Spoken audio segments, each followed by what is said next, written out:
real understands that when it is from the space of oneness with the Guru, from the space of oneness with Paramashiva himself, he never ever gloats or has any wrong perception about himself. Now we'll be witnessing the darshan in just a few hours. And before that, let's see exactly what is our possibility with this demonstration of the Shaktis of Paramashiva. Yes, so now with me, I have this I-band. And this I-band is certified by ophthalmologists. And in front it is just thick opaque plastic sheet. And in the back, thick sponge, also you can see. And this will not allow any type of light to enter around my eyes, near my eyes. And usually it says that without light, one cannot see. So this will be covering all the light around my physical eyes. And with the grace and blessings of Swamiji, through my third eye, I will be reading any comment that any of you put in the YouTube comment section. So this I-band will be put on my eyes. It will also cover the bridge of the nose, and in these two holes, my eyes will be going into. So this I-band will be put on my eyes by a volunteer. And then any of you watching us live on YouTube right now, you can put your comments in the YouTube comment section, and I will be reading the YouTube comments. You can put anything you would like, a sequence of emojis, numbers, letters, words, anything, even if it does not make sense. So yes, now a volunteer will be putting this I-band on my eyes, and all of you can see as she puts it.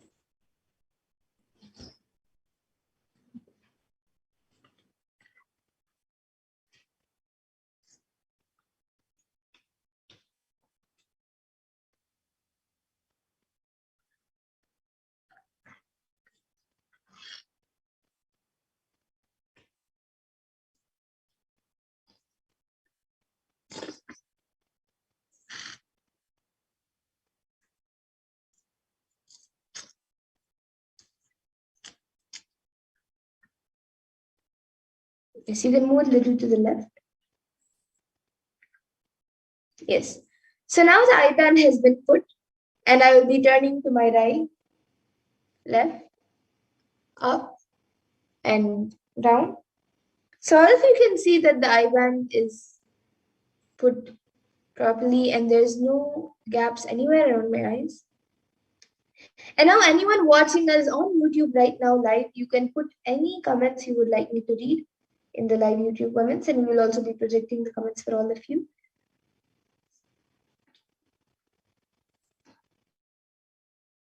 The comments are going to be projected. All of you can post anything you would like. It can be a sequence of emojis, numbers, letters, words, sentences. It can even be something that does not even make sense.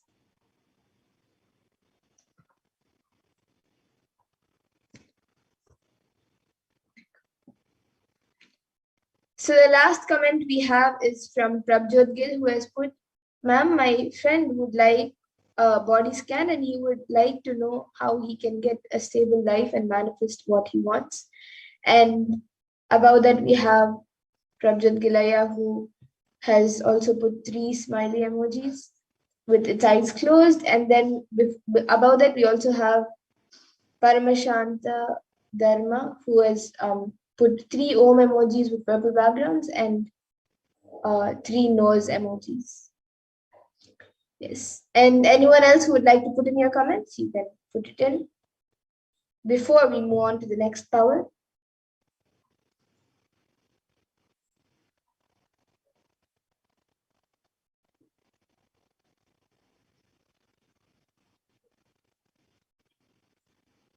So now I have this book with me. It is Uncommon Answers to Common Questions. You can stop the screen share so everyone can see the book. Yes, so I have this book with me. And now I'll be opening a random page in front of all of you and be reading the page. So I've opened a random page, and now I'll be reading the contents of this page.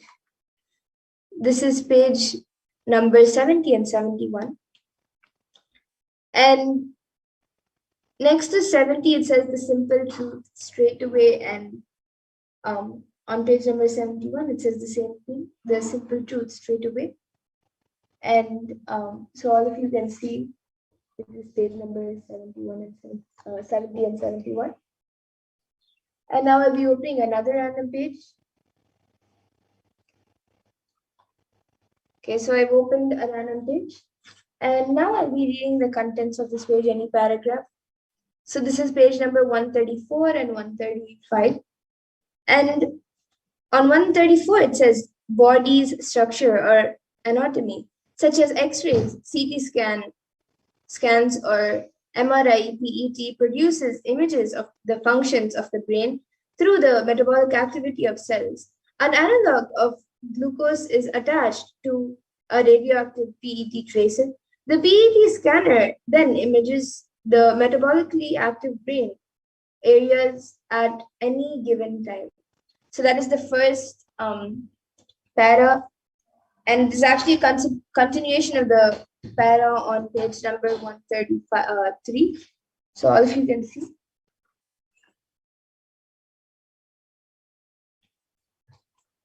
Yes, and now with that, do we have any more comments?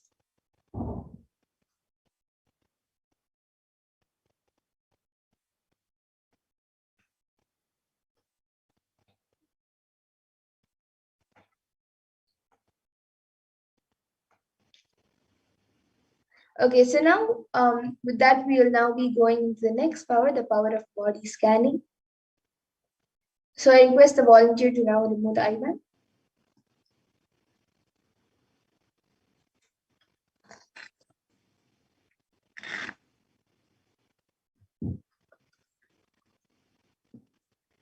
Yes, so all of you can see the IBAN is just as it was before. There is nothing added or removed from it. And now we'll be getting into the next power, the power of body scanning.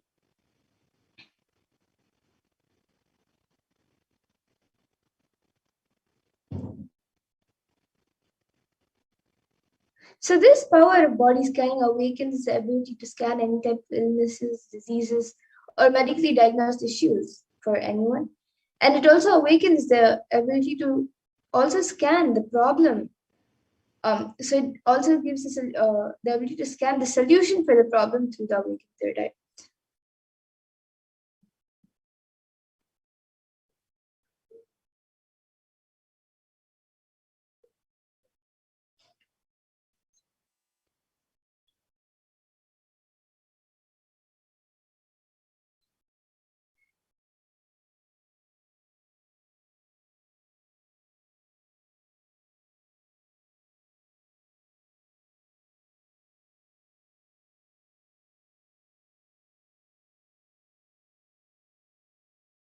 So the Shastra Pramana for this power of body scanning comes from the Vijnana Bhairava Tantra. Swadehe jagato vapi sukshma sukshma tarani cha tattvani yani nilayam dhyatvante vyajyate para. And in this verse, Bhagavan Paramashiva says, cognize deeply that from the subtle to the subtlest consecutive principles of your whole body, Swadeha, or the whole universe simultaneously consist of the essential reality. They are being absorbed in their source cause Paramashiva. By the experience of such restful awareness, one becomes complete from all thoughts, and the ultimate universal divine power, Paradevi Adi Shakti, is revealed, and the supreme power manifestation happens. And the next, the Apta Pramana for this power is from the life of a Siddha named Thereya. And he was one of the prominent disciples of Agatya. So one day, a man suffering from severe headache comes to Agatya, Rishi Agastya, for healing. And Agatya uses the power of body scanning and identifies the root cause of the headache. He reveals that there is a small Therai, a type of frog, sitting in the person's brain. And Agatya immediately instructs Thereya, his disciple, to perform an open head surgery and remove the frog. And after the surgery is completed successfully, the person is cured and healed of the headache, thus gaining the name Thereya. And the Atma Pramana for this was revealed by the Supreme Pontiff himself on the 22nd of December 2019. So Swamiji shares how he uses the power of body scanning, paraphrasing his words. Only when I had the multiple compound hand fracture, I was forced to go for surgery and therefore for medical checkups related to that. At that time, they detected heavy metal quantity in my different organs. It was revealed that I had been poisoned without our knowledge. I immediately used diagnostic methods instead of medical facilities to study the body condition due to the poisoning. Through body scanning, I found out what the problems, imbalances happened, and what balances had to be done, where balances had to be done. I used allopathy as a second opinion to verify my findings. And all of you can see the Sakshi Pramana, which are the experiences and results of the manifestation by the initiate disciples. So here are a few sharings of few of the thousands of disciples who have successfully manifested the power of body scanning. And with that, all of us now will be entering into the Sakshi Pramana, the live demonstration of this power of body scanning. So anyone who would like a body scan can put your comments in the YouTube comment section. We already have Prabjot Gilaya who has asked for a scan for his friend. Prabjot Gilaya, I would just like to confirm if we have your friend's consent to do the manifestation.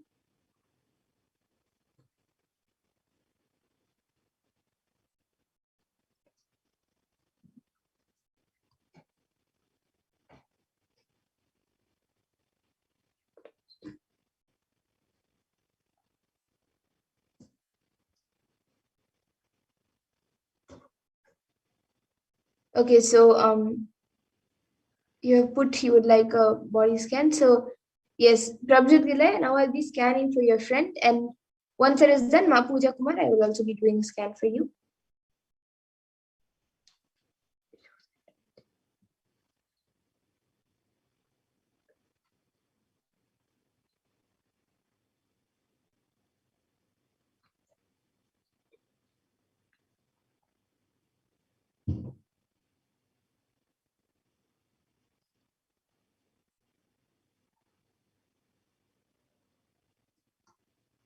Yes, so Prabjot Gilaya, for you, for your friend, I was able to see that he is going through a lot of confusion in life. He's physically quite fine and he's quite fit.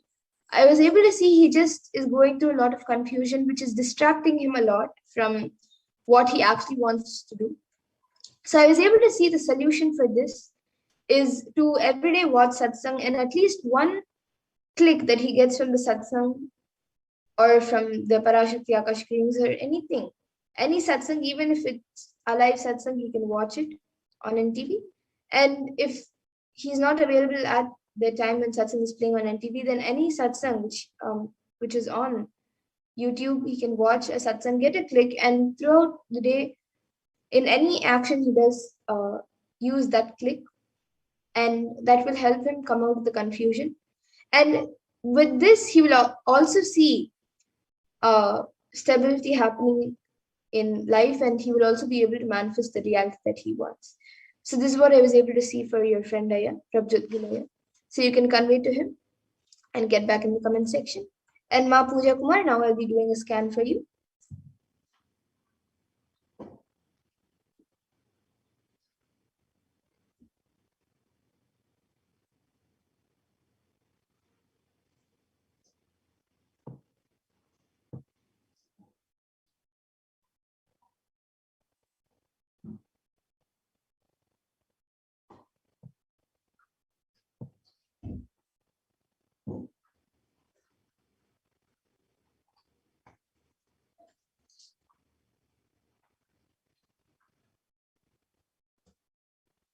Yes, so Ma Pooja Kumar, for you, I was able to see, Ma, that there are some heat boils forming on your body due to lots of heat, and also there are some rashes also, and itchiness which is happening, and heat boils are also being created inside your body, not only outside. The solution which I was able to see for that as the best solution was to drink more ginger water and also tulsi water and have Hayata Kumanai. That will help in healing your body. And you can also eat more fruits. This will also help you in getting healed for removing the heat and also preventing more heat to get accumulated. So this is what I was able to see for you, Ma Pooja Kumar. You can get back in the comment section if you are able to relate. And yes, Ayush Divan has asked for a scan, also a solution for baldness. Yes, I now will be doing a scan for you.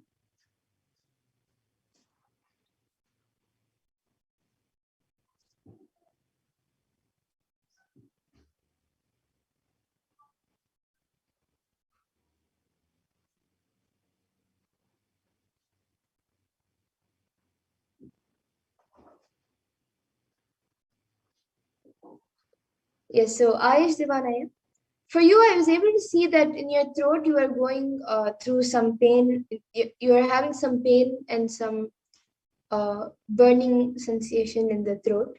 So I was able to see the solution for that is to drink honey in the night after your dinner, maybe like 10 to 15 minutes before you go to bed, or 10 to 15 minutes after your dinner, anything. And the solution for your baldness, I was able to see that first you have to become confident of yourself. And after that, can you should apply oil, and you can also I was able to see that it is actually because of incompletions that um, the balance is there. So do intense completion with your family, friends, and with yourself first, and that will help you in getting healed. And yes, with that, in the interest of time, we will now be moving to the next segments of this program. I see Ma Weasley Silva has asked for a scan, and Ma Dharmodaya has also asked. Today, in the interest of time, we will be moving to the further segments. Yes, even Ma Mahatma Charitra has asked. Today, in the interest of time, we will be moving on to the further segments. But every day at 2 a.m. IST and 4 p.m. IST, we will again be having these power manifestation segments and various other segments where we will be learning about Devi Parashakti, and we will also be having the power manifestation. So you can, any day you can again join us and request for body scan, and we will be more than happy to do a body scan for all of you.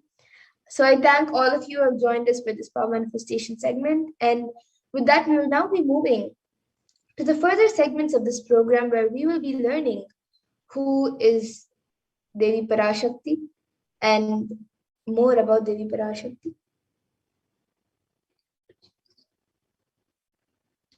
So we'll be first looking at who is Devi Parashakti in the segment about the divine feminine consciousness, which is none other than Devi Parashakti herself.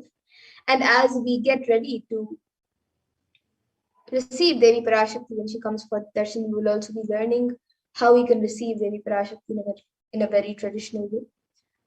So we'll be first looking at the Dhyana Shloka of Devi Parashakti, which comes from the Lalita Sahasranama Dhyana Shloka. So now I will be chanting the Dhyana Shloka of Devi Parashakti, which is mentioned in the Lalita Sahasranama Dhyana Shloka. Sinduraruna vigraham trinayana manikya mauli spuratte taranayaka shekharam smitamukhim mapina vakshoruham Vanibhyamalipunna ratna chashakam raktotpalam bibratim Saumyam ratna gatastha rakta charanam dhyayet paramambikam. And the translation for this is, the Divine Mother is to be meditated upon as shining in a vermilion body, with triple eyes, sporting a crown of rubies, studded with the crescent moon, a face all smiles, a splendid bust, one hand holding a jewel cup brimming with mead, and the other twirling a red lotus. And another Dhyana Shloka of Devi Parashakti, which is also mentioned in the Lalita Sahasranama Dhyana Shloka. Arunam karunantarangatakshim dhrutapashankushapushpabhanachapam animadibhiravritam rahamityeva vibhavaye bhavani. And in this verse, it says, I meditate on the great Empress. She is red in color and her eyes are full of compassion. She holds the nose, the gourd, the bow, and the flowery arrow in her hands. She is surrounded on all sides by powers such as Anima for days, and she is the self within. And Devi Parashakti is the ultimate pure feminine consciousness. Parashakti is the cosmic mother. It is her cosmic womb, the Brahmanda unit from which billions and billions of universes manifest, And it is where the Big Bang and black holes go on down. And Parashakti is the source Shakti, the source energy, the source power, from which all of us came, in which all of us are in even now, and in which all of us are going to merge. And out of her extreme love and compassion, Devi Parashakti herself is manifesting through the embodied form as the Nijavatara of the Supreme Point of Hinduism, Jagadguru Mahasanitanam, His Divine Holiness, Bhagavan Nithyananda Paramashivam, gracing us, answering all of our questions, attending to our prayers, giving boons, healing us, revealing our past, present, and future, delivering profound spiritual truths, and ultimately giving us the experience of Paramashivoham itself. And in the words of Devi Parashakti herself, Devi Parashakti beautifully reveals how she is manifesting as the Nijavatara of the Supreme Point of Hinduism. So she says, raising as Omkara, expressing as Vedas and Agamas, blossomed as Hemkara, filled as Parashodasi, living in 40 triangles, the Kailasa Swamini who is in Kailasa, Sri Purachintamani, Parashodasi, sitting as part of Paramashiva, Parameshwari who rules the world, Paramashakti, Manonmani, Meenakshi, as Nithyananda, I took Nijavatara here, to give good boons to everyone, to bestow all goodness. Hiranya Garbha Swarupini, Brahmanda Yoni, Shami, Chandramauli, Rapala, Aparna, Uma, Parvati, Savitri, Navayavana, Samrajya Lakshmi, Parameshwari, Parashodasi, Meenakshi. Taking the form of Nithyananda, I came here as Nijavatara. With great compassion and blessing, listen people, to do good to all of you, I took the form of Nithyananda and came down as Nijavatara.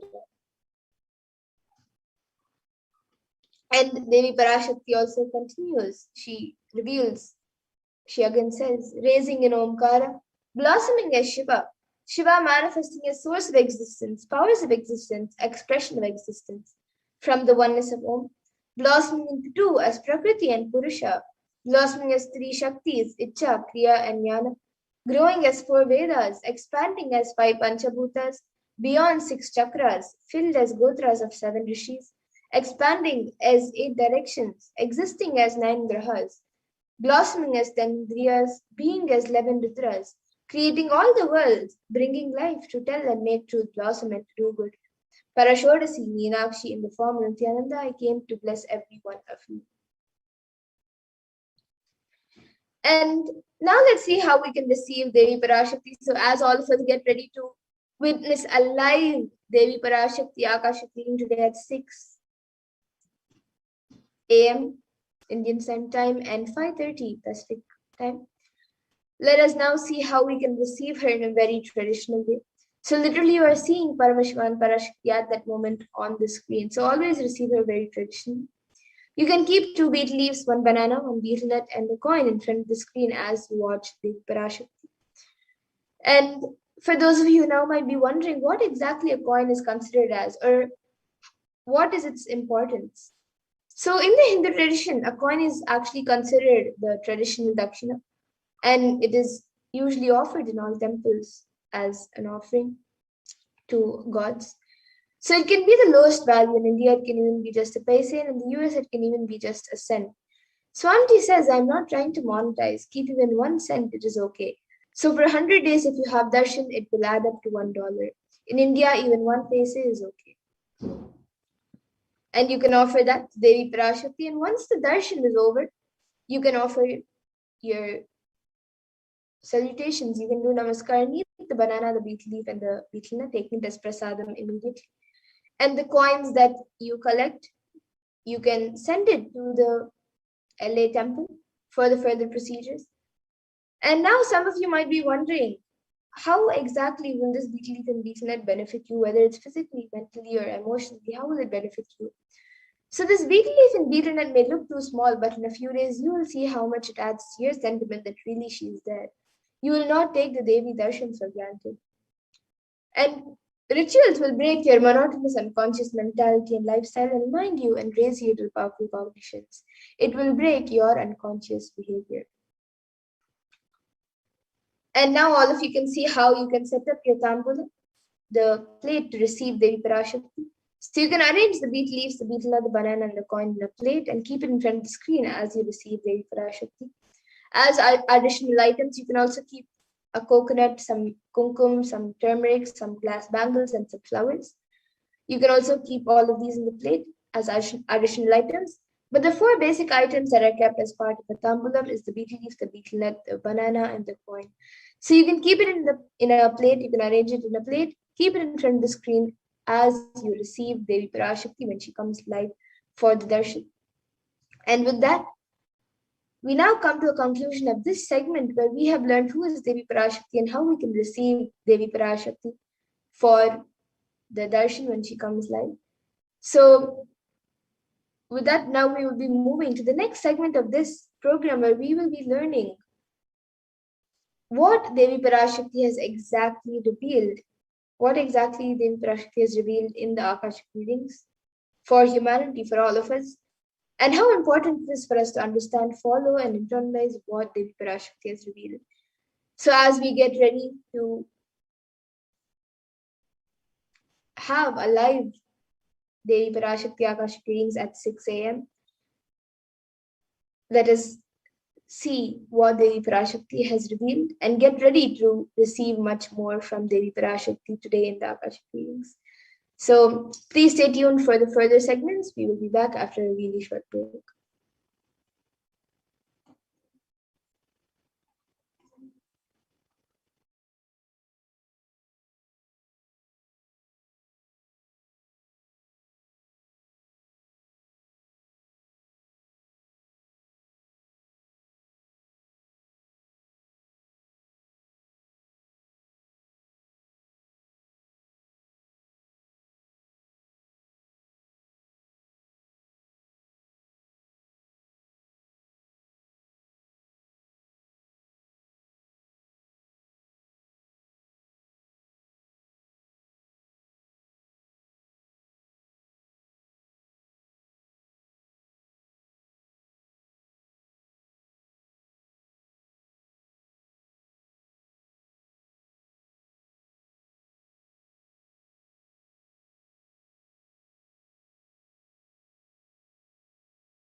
Nithyananda. Welcome back, dear viewers. Sorry for the technical glitch. So let's enter into this next segment and understand some of the revelations made by Devi Parashakti for humanity. And let us understand how we can use them to guide our lives. Yes, we can go to the next slide, please.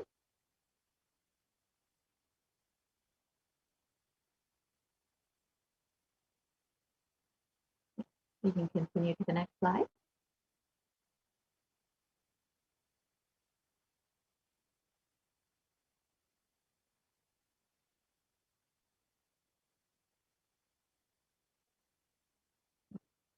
So humanity is still, sorry, we can go back to the previous slide.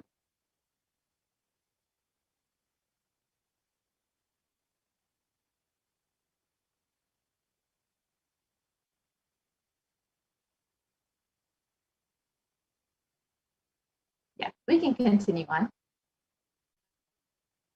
Sorry for the technical glitch. We can continue on to the next slide. Yes. Yes, we can continue on. Yes, you can just press the arrow button. Huh? Yeah. Great. Perfect. We can go to the next slide. We can continue on. Yeah. So as we all know, we can go back to the previous slide. We can go to the previous slide. One more back. It's skipping, Ma. Give me a second. And please.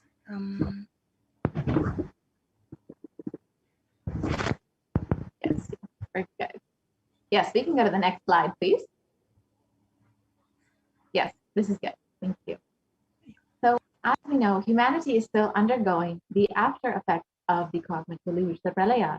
Thousands of deaths due to the global pandemic and the emerging fungal epidemic, along with the record numbers of natural disasters, have taken a huge toll on humanity's collective psyche, leading to an increase in poverty, malnutrition, depression, and mental health issues. We can continue to the next slide. So let us understand what has caused this, who is behind this, how could we have avoided this, and what is the solution for this? In this segment, let us go through an analysis of Devi Parashakti's revelations on the cause and solution of the pralaya. So all of us know that the world is deeply suffering from this ongoing pandemic for the past 1.5 years. And over the course of this pandemic, over 4 million people have already died, and the number of cases has crossed well over 175 million. And the worst affected countries are US, India, and Brazil. And the number of cases of COVID-19 in India alone has crossed well over 29 million, and the number of deaths due to COVID-19 has crossed well over 374,000. And the number of people fallen into poverty since 2020 has been over 75 million. And these numbers are considered to be severely underreported. So the actual situation could be much worse. And India is not just suffering from this global pandemic, but a depression and mental health epidemic that is seriously affecting the country, with 6.5% of the population suffering from some form of mental illness, and with a suicide rate of over 10.9 for every 1 lakh people. Suicide is one of the biggest causes of death in the age group between 15 to 24, and India is considered to be the 6th most depressed country.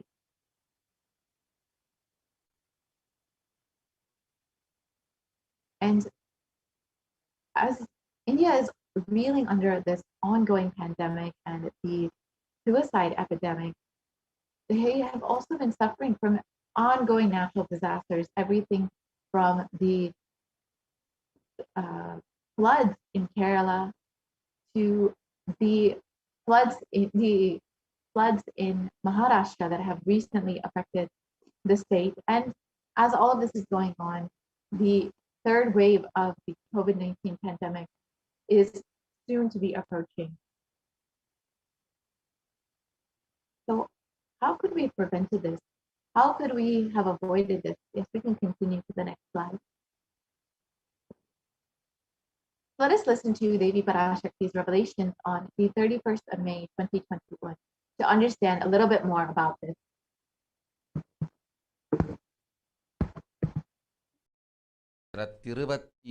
வரை India செல்ல வேண்டாமா என்று கேட்கின்றாய். நன்றாய் தெரிந்துகொள், சொல்வதைப் புரிந்துகொள். இந்த பெருநரகமான கிருமி போஜனம் இந்தியாவிற்குள் வரக்கூடாது என்பதற்காக. Was that Ma? Did you say anything?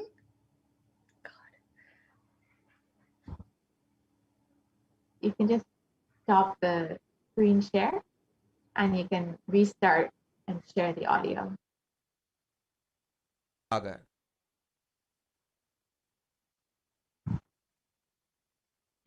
So as we wait for that video, let us understand that Devi has been continuously blessing us and continuously manifesting just for the sake of healing and guiding humanity through this Pralaya.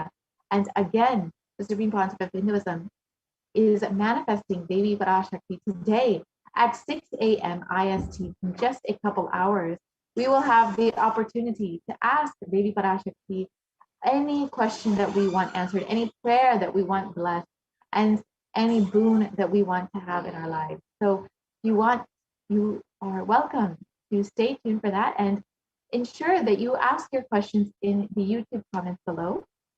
As the live Parashakti Akashic reading is going on, you can post your comments and ask whatever prayer or question that you may be having. You can also ask on Facebook, YouTube, Instagram, Twitter, and WhatsApp as well. So do stay tuned and ensure that you get all of your questions answered and ensure that you have all of your prayers blessed. So we can start the slide share again. The volunteer to restart the slide share with the audio. Thank you, Mom. 2022 வரை India செல்ல வேண்டாமா? We could just 2022 வரை India செல்ல வேண்டாமா என்று கேட்கின்றாய். நன்றாய் தெரிந்துகொள், stop the slide, reshare, and you can choose the option to share audio as well when you stop the slide share. So you can just restart the slide share and you can press share audio when you restart the slide share.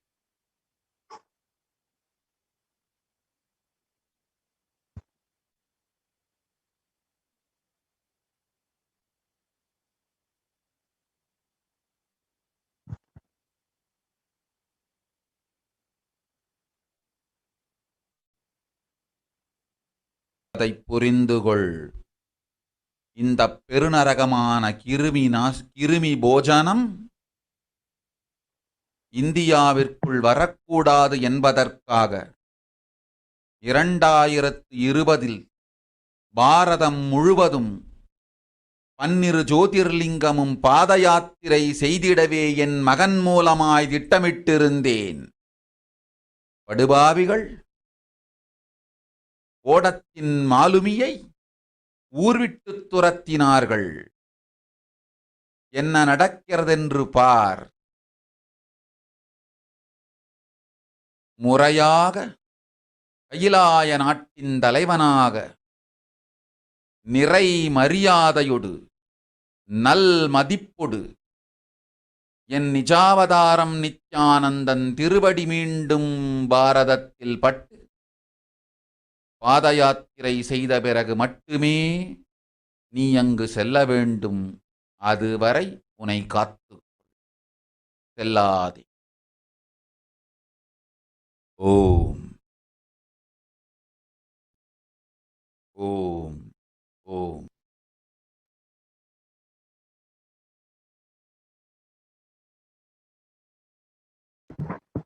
Yes, we can continue to the next slide, please.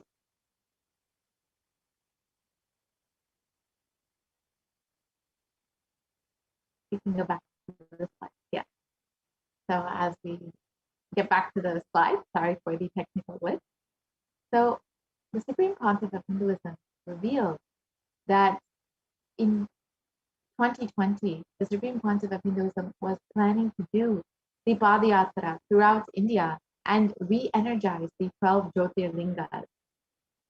Let us look at the translation. For this huge Kirmi Bhojanam held not to come to India. In 2020 itself, I had planned to do the Padayatra throughout India and the 12 Jyotirlingas through my son Swamiji. They chased the captain of the ship out of the country. See what is going to happen. We can go to the next slide. So let us see what the Supreme Concept of Hinduism revealed as the vision for the Padayatra. And the Supreme Concept of Hinduism revealed this in 2017 itself, 3 years before 2020, before the pandemic ever happened. And it was solely to ensure that the re-energizing process happens and to ensure that this whole pralaya does not occur. Let us watch that video. If we can go back to the previous slide, please. You can go back. No issue. So let us just watch that video of the vision that the Supreme Concept of Hinduism had for this Padayatra that was taking place in 2020.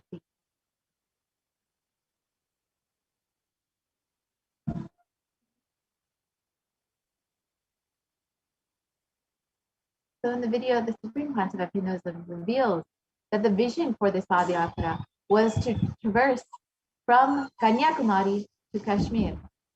We can go back to the previous slide, Ma.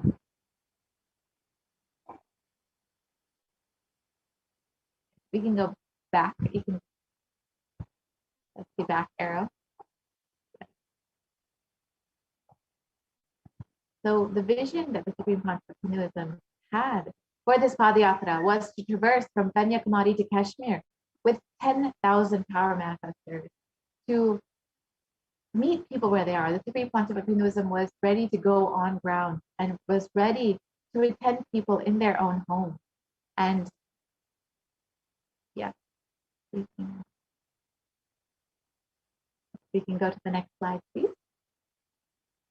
Let us watch that video of the vision of this Padayatra. Yes, we can press play. Thank you so much. Want to do 1 year Padayatra specially for this purpose in 2020. 2020, planning for a full year. I'm going to walk from Rameshwaram to Amarnath. 1 year with 10,000 people, just walking all over India to spend time with people. 2020, there will not be any program other than Padayatra and just spending time with people.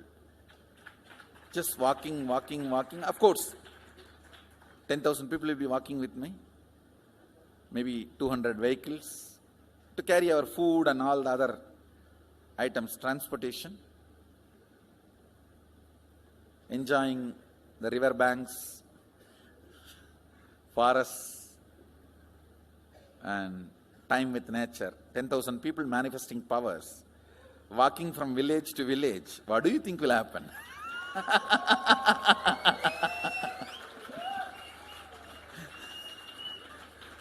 The scene of Buddhism spreading will be repeated now. How the Buddhism spread.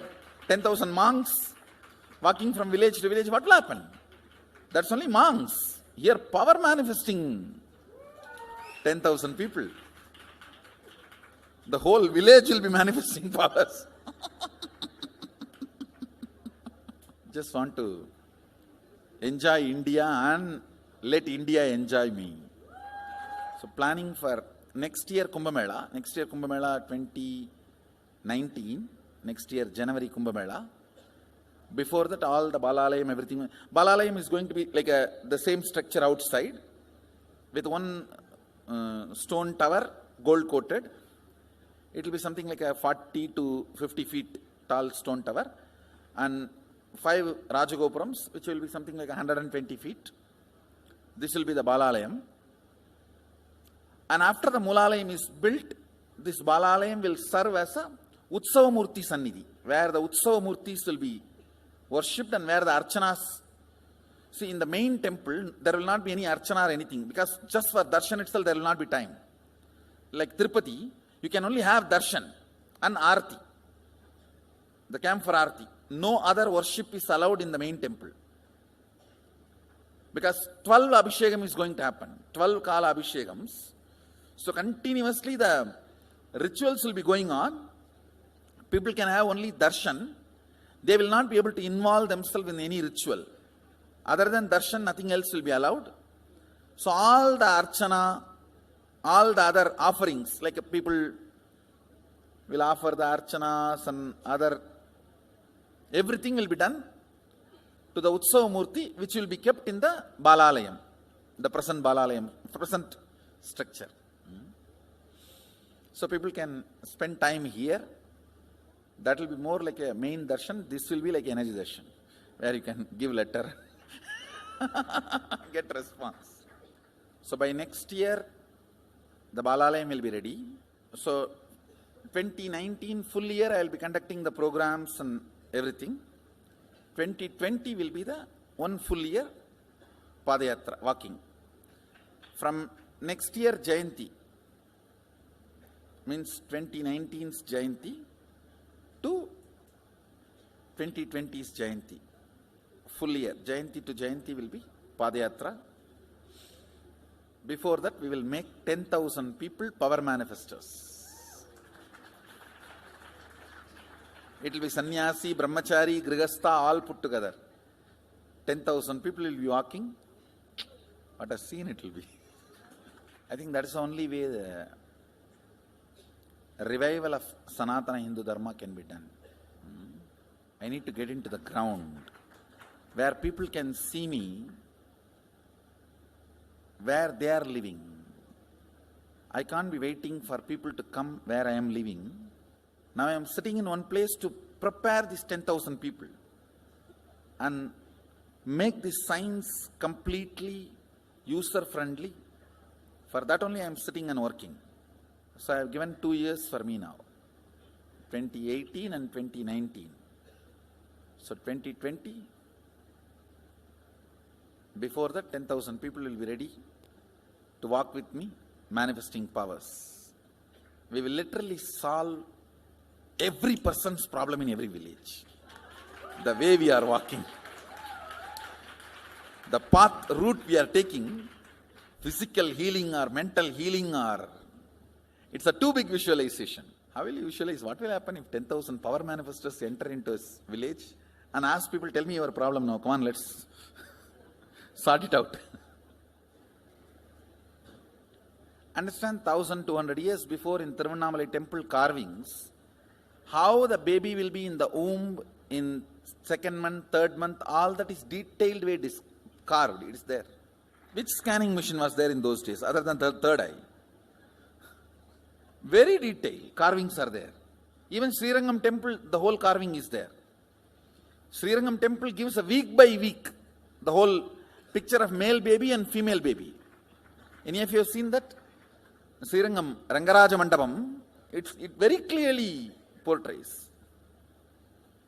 There will be one Rangaranga Gopuram. In that next to Rangaranga Gopuram, there is a Rangaraja Mandapam. We have already collected some chunk of 80-90 to be displayed in this Balalayam. Work is going on all of that. We are also going to tell you the science of temple building story as per Agama and as per practical village level, ground level, all that. In those days, 2000 years before, when this Cambodia and all these civilizations were flourishing, two community from India moved. One is agriculture community, another one is business community. These two community only traveled and installed civilization. Of course, kings went, that is different. But the common civilian, these two community only went. So Nagarattar and Saivavelalar. Saivavelalar agriculture community, Nagarattar business community. So wherever, when they go in the ship, the Saivavalas, they will carry that veil for their protection. Once, if they reach the other side safely, they will just put the veil and start a temple.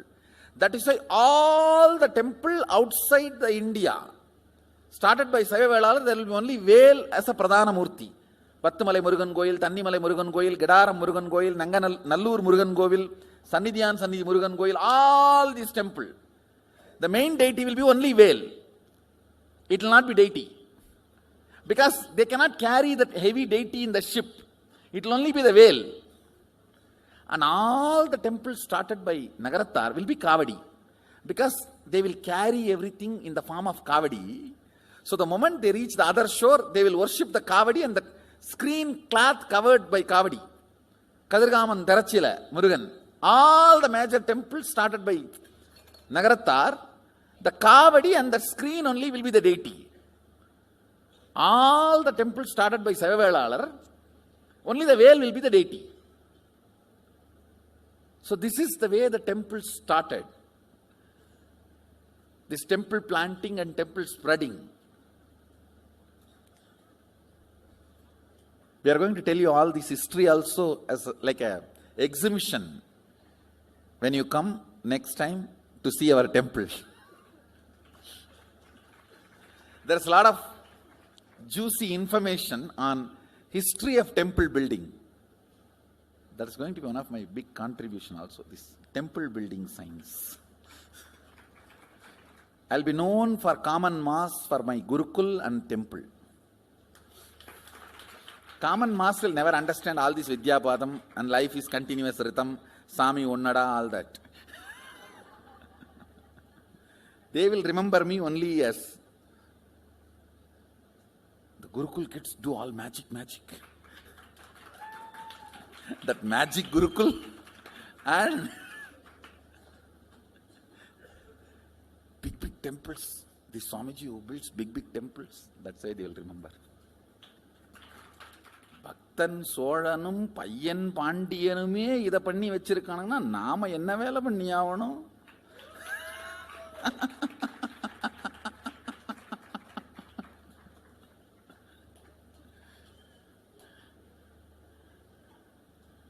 இல்ல நாமே வந்து போனோம்னு மறந்துடுவானுங்க மனுஷ பசங்க.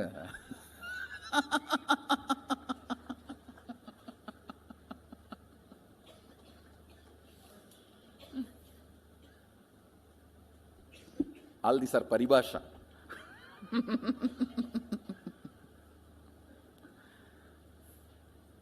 Paribhasha means, these horse brokers will have their own language. Pari means horse. Paribhasha means horse brokers all over the world, any country. The horse brokers will have their own language to do the negotiation. That is why that word paribhasha got evolved. Yes, now we can pause. Even now in Indian villages, these cow brokers and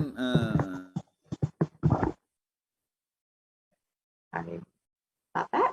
So, as the Supreme Pontiff of Hinduism revealed, the vision for this Padayatra was to traverse from Kanyakumari to Kashmir and to meet people where they are, to give them solutions for every problem that they might be facing, whether it's physical problem, psychological problem, emotional problem, any problem. The Supreme Pontiff of Hinduism was ready to meet people in their own homes and to give them a solution. And literally, this whole Padayatra would be like the seed of Buddhism spreading again. And it would see the whole revival of Hinduism across India. And if I could request the volunteer to start the slideshare again.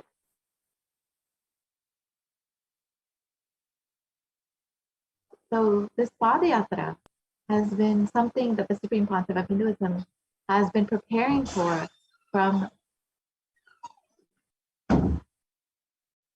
I could request the volunteer to make the slides and close the screen. Thank you so much. You can go back to the previous slide, please. Yeah, we can go to the next slide. And since the age of 10, the Supreme Pontiff of Hinduism has been enriching people and preparing them for this Padayatra to save them from this pralaya.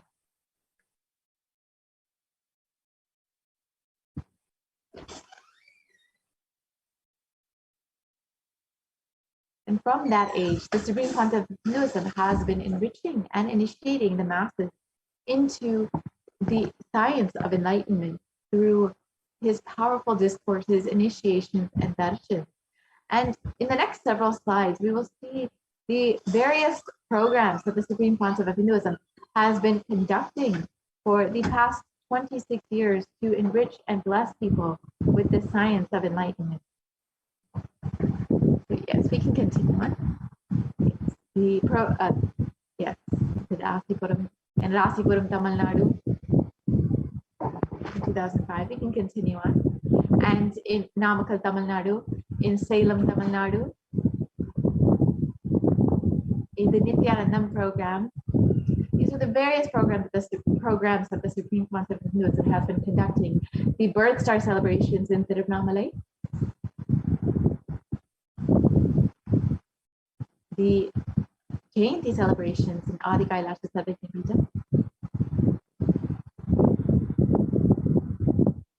the Jayanti celebrations in Tiruvannamalai, the Nithyananda Swarna program. And in all of these photos, you can see how many thousands of people were in attendance for each program. The Guru Purnima celebrations in Adi Kailasa Samadhi,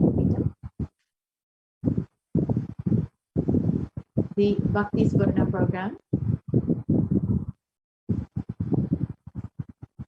the Dhyana Swarna program, the Little Anandas program, which was a program specifically for the youth to be initiated into the science of enlightenment. The Sapta Yagam in Salem, Tamil Nadu, which was a series of homas, which we'll see in the next few photos, conducted by the Supreme Pontiff of Hinduism, where the Supreme Pontiff of Hinduism not only performed the homas himself, but also guided 1,008 other people to perform these same homas. So we can move to the next slide. See the photos of those. Yes, you can see the devotees and disciples performing the homa, guided by the Supreme Pontiff of Hinduism. You can see the Supreme Pontiff of Hinduism himself performing the homa.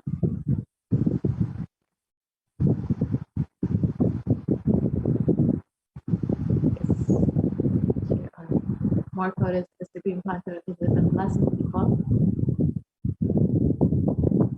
Here you can see the next photo is the Nithyananda Swarna program conducted in Adi Kailasa Samadhi.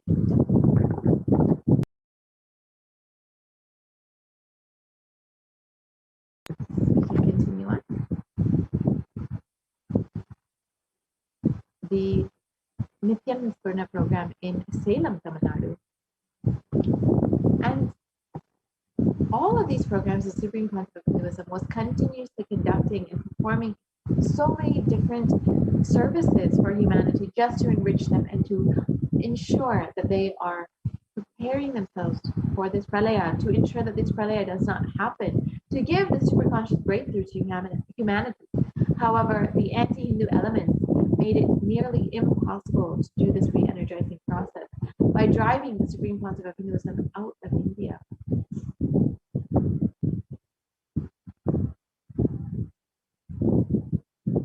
And Devi Parashakti revealed the solution for this on the 31st of May, 2021. So let us watch that video now.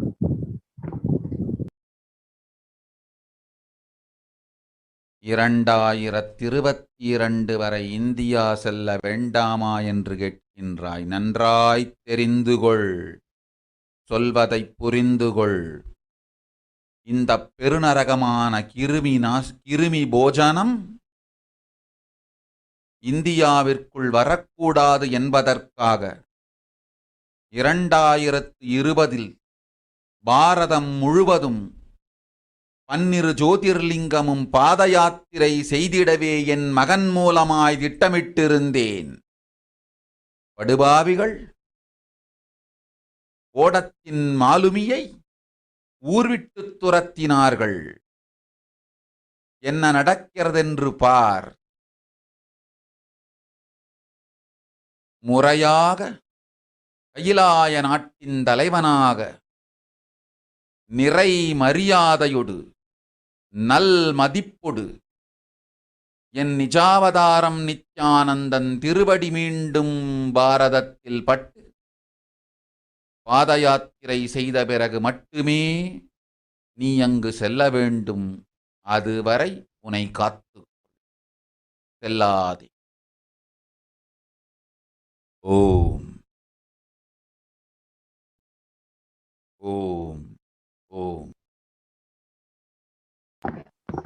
Let us understand what the Supreme Pontificate that Devi Parashakti revealed through the Supreme Pontificate of Hinduism, that the Padayatra, that the Pralaya would only end in India when the Supreme Pontiff of Hinduism is received back in India with great reverence and with respect, and as the head of Kailasa nation, and is able to perform the Padayatra again and do the re-energizing process of the 12 Jyotirlingas. And only then we will see the end of Pralaya in India. And as we look around, we see so much of suffering, so much of destruction, and we can understand what the great rishis of the Vedic civilization had forewarned as this Kali Yuga.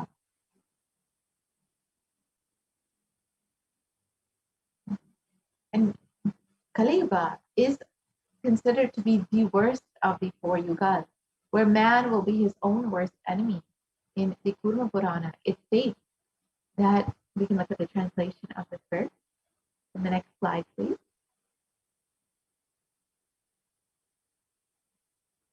In the Kurma Purana, Sage Vyasa echoes that this Kali Yuga is the worst of the 4 yugas. In all the world, people are sinful and forget the dharma of the 4 Varanas and the 4 ashramas.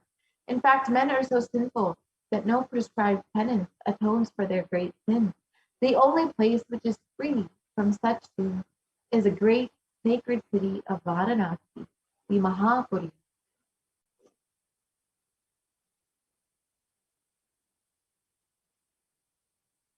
And it also states in the Kurma Purana that Lord Rudra, Paramashivoham himself, is the avatar for this Kali Yuga. And the translation of this verse, Brahma, is a presiding divinity or Devata for the Krita Yuga, the first cycle of time. In the Treta Yuga, the second cycle of time, it is Bhagavan Ravi, in which appeared Sri Rama. In the Dvapara Yuga, the third cycle of time, the presiding divinity is Vishnu. And in the Kali Yuga, the fourth cycle of time, the presiding divinity, the avatar, is Rudra, Lord Maheshwara, Mahasaraswara himself. And on the 2nd of January, 1978, out of his deepest compassion to protect humanity, Paramashivoham himself descended into the human form in the Nijavatara of the Supreme Pontiff of Hinduism, Jagat Guru Mahasannidhanam, His Divine Holiness, Bhagavan Nithyananda.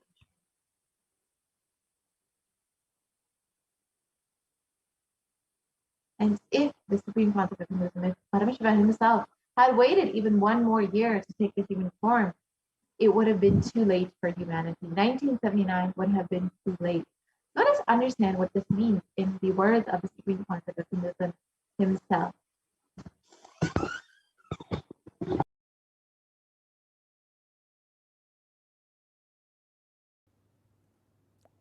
And I tell you, O Hindus, don't be afraid. I am back with the same signs.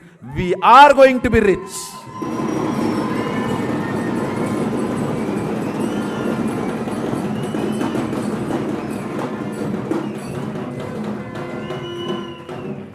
It is not lost. Just the last minute climax before it was going to be put off. have happened.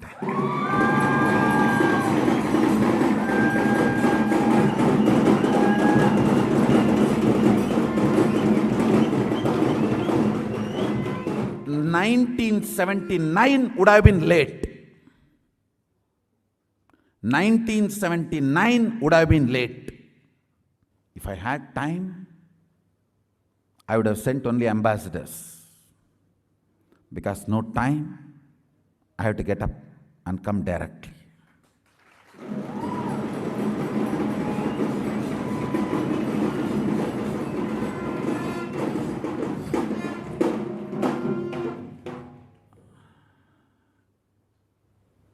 O Hindus, feel blessed. Science is not dead. It is available. I have everything needed to bring that science back to life and establish its legitimacy.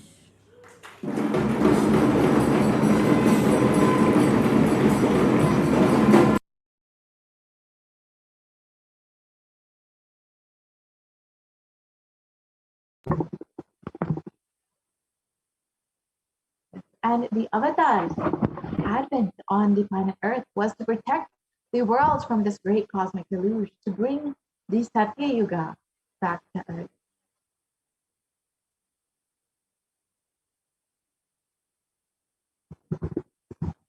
We can continue to the next slide. Let us understand in Devi Parashakti's own words what this means.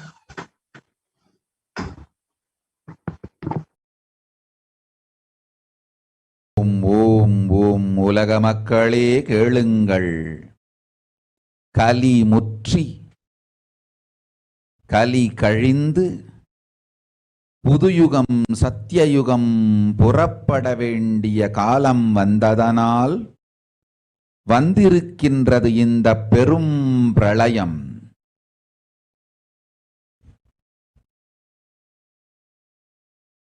கவலை வேண்டாம் மக்களே.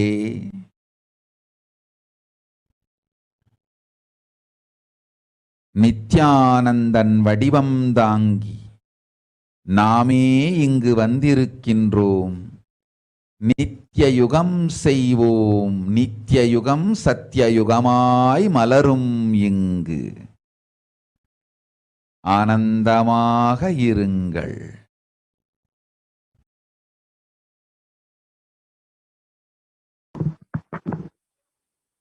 And the translation of Devi's revelation. People of the world, listen. Kali Yuga has matured, and over time, it has come for Satya Yuga to happen. So this great pralaya has come. Don't worry, people. In the form of Nithyananda, I myself have come here. I will make Nitya Yuga. Nitya Yuga will blossom as Satya Yuga. Be blissful.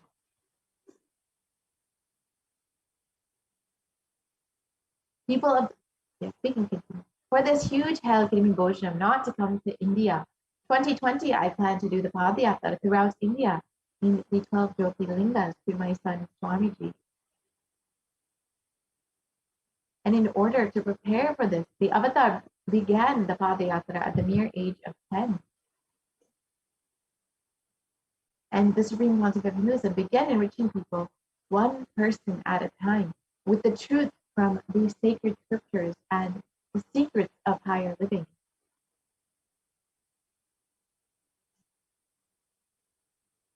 And even as the Supreme Pontiff of Hinduism was just 14 and 15 years old, all of his classmates recall the Padayatra, where the Supreme Pontiff of Hinduism led them all from Gudiyatham, Tamil Nadu to Tiruvannamalai, the birthplace of the Supreme Pontiff of Hinduism, and a huge pilgrimage site.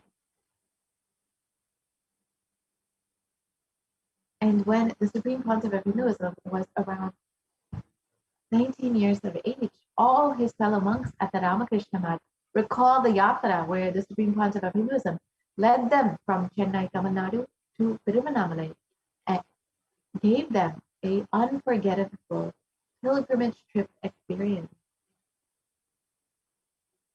And the Supreme Pontiff of Hinduism continued walking the length and breadth of India, reaching more and more people and preparing each one until the Supreme Pontiff of Hinduism founded the international mission, the Nithyananda Sangha, to revive Kailasa internationally on the 31st of December, 1999.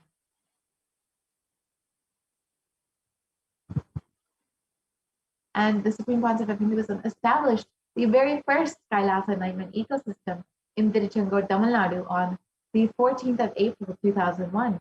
And here you can see the photo of this inauguration day, where the Supreme Concept of Hinduism was just 23 years of age.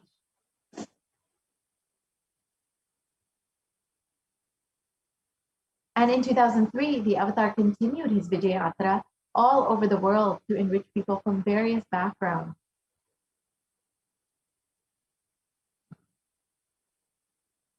And with the Supreme Concept of Hinduism's intensity and dedication for the people, even among crowds of thousands who don't know English, the Supreme Concept of Hinduism's voice resonated deeply, and his presence moved each one to tears. And in 2004, the Avatar led his disciples on the very first Himalayan Yatra, visiting temples, delivering satsangs, and initiating them into the superconscious breakthrough.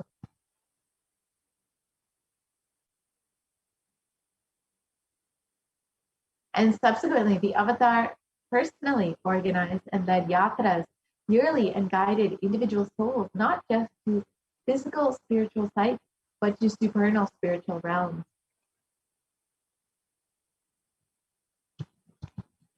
And in 2006, the Padayatras were taken to the next level with the Kodikan Ratha Yatra, with crores participating and impacted by the Nithyanandeshwara and Nithyanandeshwari deities traveling from city to city. Let us watch this video of the Kodikan Ratha Yatra.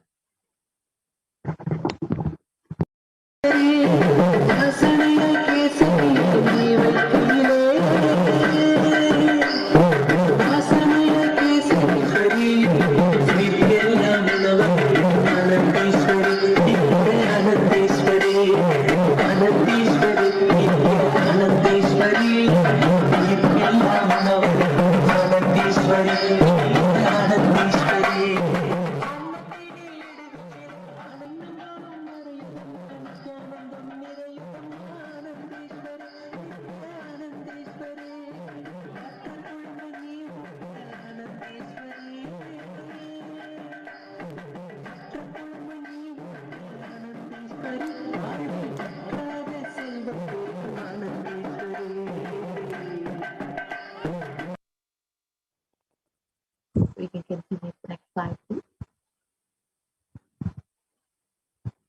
And the Kodikan Ratha Yatra culminated with the consecration and inauguration of the Garva Mandir, the Sanctum Sanctorum, for Nithyanandeshwara Paramashiva and Nithyanandeshwari Parashakti, and the Svayambhulinga at Adi Kailasa Sarvejamita in Bangalore, South India. And these deities were energized as Ajavataras to radiate the energy of Paramashiva and Parashakti to create the Adi Kailasa Sarvejamita as a ship to save humanity from this upcoming pralaya. And the Supreme Concept of Hinduism has created innumerable spiritual energy centers in India as safe havens to protect people during this pralaya, this great deluge. And these three that are shown here are Kailasa in Tiruchendur, the Adi Kailasa Sarvejamita in Bangalore, and of course the Kailasa in Hyderabad. And in 2008, the Avatar created and energized the Nithyananda Vajrasarovar, the Anandalingam, which would protect anyone who bathes in its waters from this deadly COVID-19 disease, because it is a Navapashana Linga and has tremendous healing properties. Let us watch the Supreme Pontiff of Hinduism himself performing Abhishekam for the Anandalingam. नमः सहस्राक्षाय च शतधन्वने च नमो गिरिशाय विष्टाय च नमो मीढुष्टमाय च शुमते च नमो स्रस्वाय च वामनाय च नमो बृहते च वर्षीयते च नमो वृद्धाय च संवृद्धने च नमो अग्र्याय च प्रथमाय च नमः आशवे च जिराय च नमः शीघ्रियाय च शीघ्राय च नमः ऊर्म्याय च वस्वन्याय च नमः स्रोतस्याय च दीप्याय च नमो ज्येष्ठाय च कनिष्ठाय च नमः पूर्वजाय च परजाय च नमो मध्यमाय च प्रगल्भाय च नमो जघन्याय च बुद्ध्याय च नमः सोभ्याय च प्रतिसर्याय च नमो याम्याय च क्षेम्याय च नमः उर्वर्याय च खल्याय च नमः श्वोप्याय च अवसान्याय च नमो वन्याय च कक्ष्याय च नमः श्रवाय च प्रतिश्रवाय च नमः आशुषेणाय च आशुरथाय च नमः शूराय च अवभिन्दते च नमो वर्मिणे च वरुथिने च नमो बिल्मिने च कवचिने च नमः श्रुताय च श्रुतसेनाय च नमो दुन्दुभ्याय च हनन्याय च नमो धृष्णवे च प्रवृषाय च नमो दूताय च प्रहिताय च नमो निषङ्गिने च शुधिमते च नमः तीक्ष्णे च वेजायुधिने च नमः स्वायुधाय च सुधन्वने च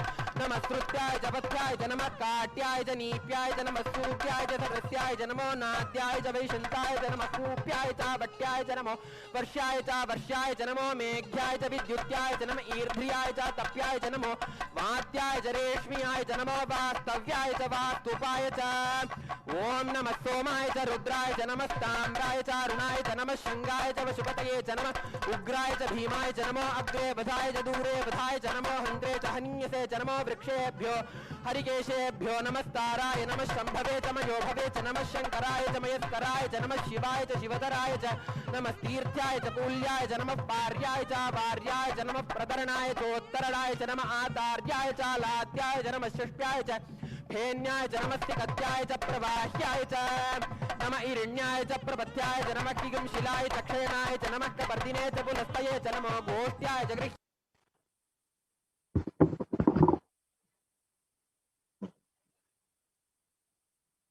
And in 2009, the Avatar held another Kodikan Radayatra and garnered international attention, creating a movement where lakhs of Hindus were once again embracing Hinduism.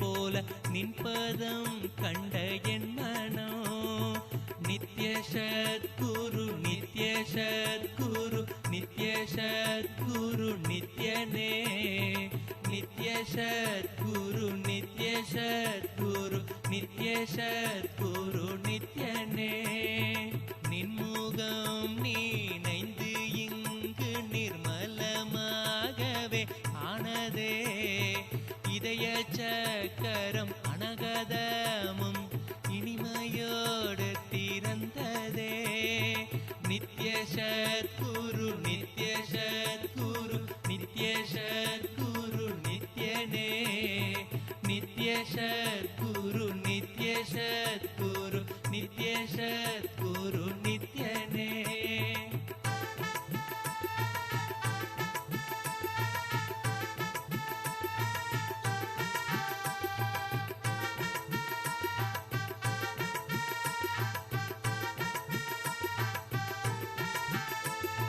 மற்றவர் கண்டு மறைகள் எல்லாம் கழன்று விசுத்தி அதுவும் அசுத்தியாய் பொறாமையோடிங்கு ஏக்கத்தோடப்பா புண்ணியம் எல்லாம் போனதே எரிந்தவயிரும் ஏக்கமும் சேர்த்து விசுத்தி அசுத்தியானதே விசுத்தியை தீர்க்க விமலனின் பதம் விரைந்து இங்கு வரவேணுமே நித்ய சத்குரு நித்ய சத்குரு நித்ய சத்குரு நித்யனே நித்ய சத்குரு நித்ய சத்குரு நித்ய சத்குரு நித்யனே ஆமை பூகுந்த எண்ணகந்தினை பொறாமை பூகாது காக்கவே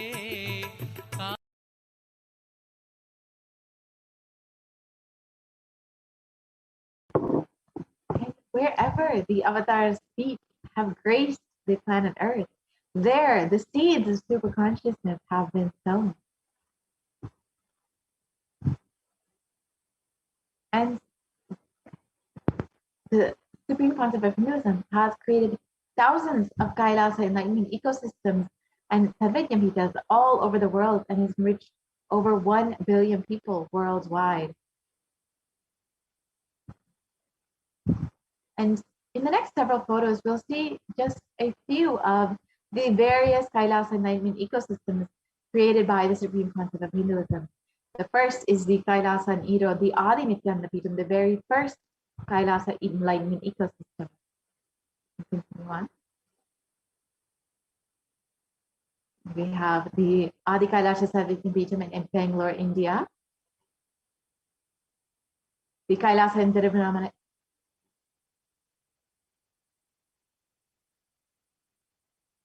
The Kailasa in Columbus, Ohio.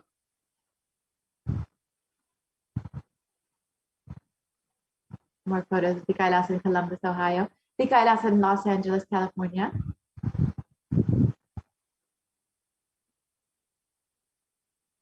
More photos of the Kailasa in Los Angeles. The Kailasa in San Jose.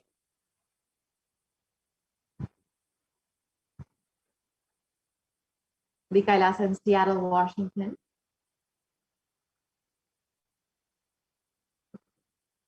The Kailasa in Houston, Texas.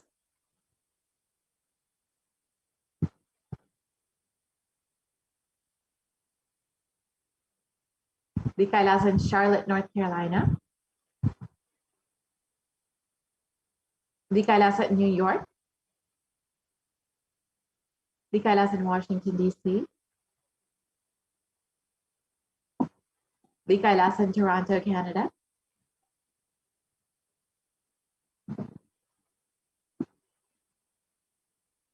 The Kailasa in Oklahoma City, Oklahoma.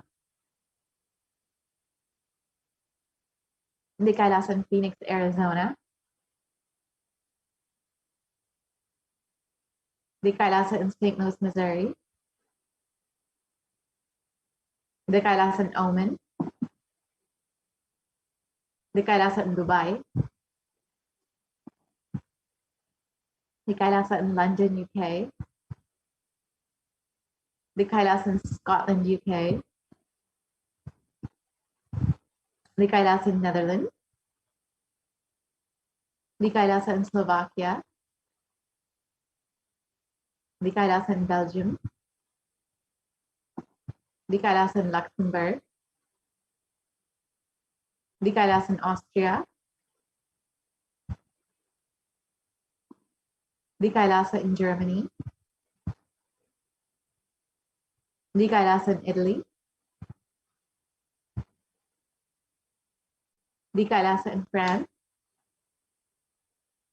The Kailasa in Switzerland. The Kailasa in Mauritius.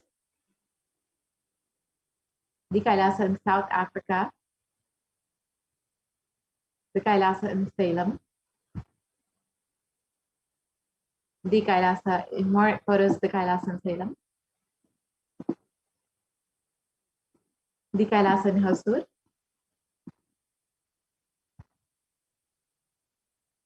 The Kailasa in Patnam.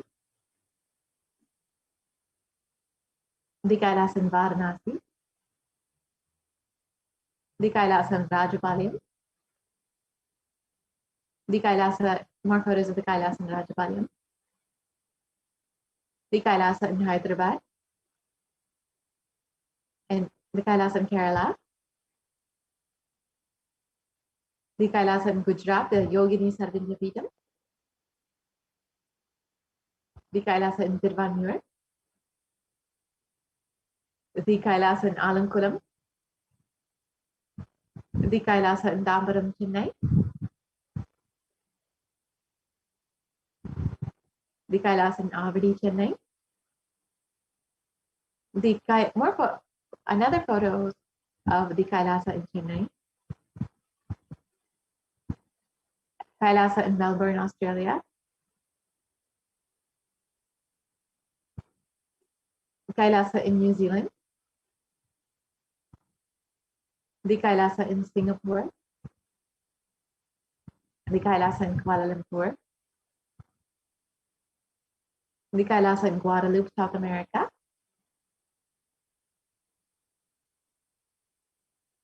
And Supreme Concept of Hinduism has created all of these Kailasa enlightenment ecosystems just to create a safe haven for humanity, to guide them through this pralaya, to ensure that everybody is staying safe, and is to ensure that they are not affected with all of these sufferings of this pralaya.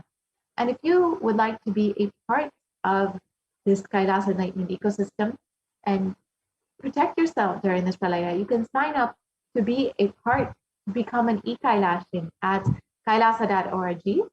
And with this, we will be concluding this portion of the segment. And we'll be entering into the next segment where we will understand how we can connect with Devi Parashakti and how we can receive all of the blessings and grace from Devi Parashakti herself. So let us stay tuned for this next segment where we can learn about the offerings that we can make to Devi Parashakti. We'll be right back after a very short break.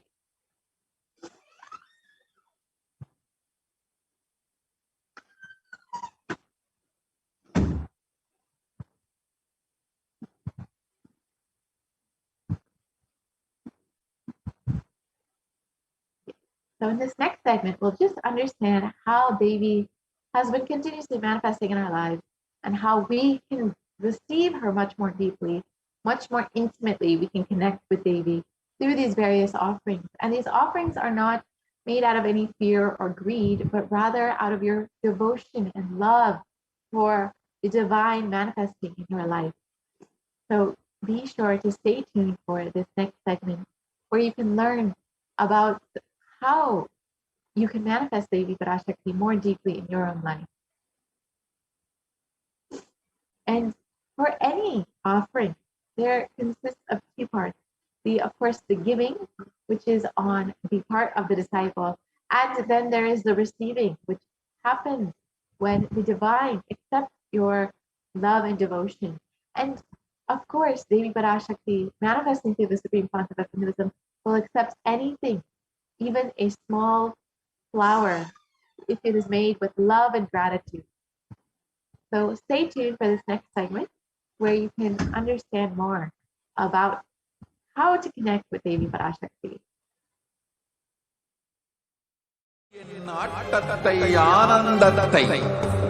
ஆனந்தத்தொடு ஆடிய ஆட்டத்தை கண்டோர் உயிருக்குளெல்லாம் இறங்கி குண்டலினிவில் உயிர்ப்பிக்கச் செய்து மாய மனத்தின் இருளை அகற்றி மாயம் அழித்து மங்களம் தந்து குரு பக்தியும் சிவ பக்தியும்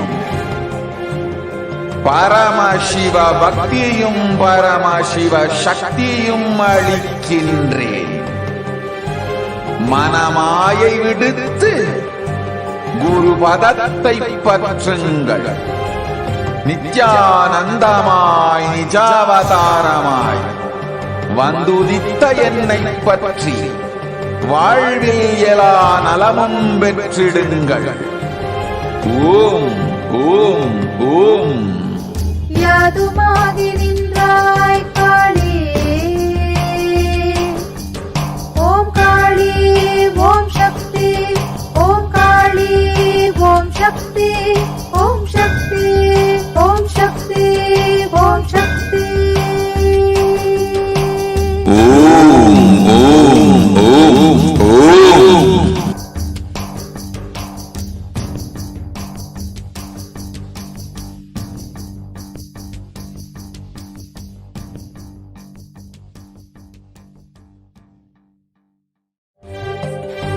காளியின் ஆட்டத்தை ஆனந்தத்தை ஆனந்தத்தொடு ஆடிய ஆட்டத்தை கண்டோர் உயிருக்குளெல்லாம் இறங்கி குண்டலினிவில் உயிர்ப்பிக்கச் செய்து மாய மனத்தின் இருளை அகற்றி மாயம் அழித்து மங்களம் தந்து குரு பக்தியும் சிவ பக்தியும்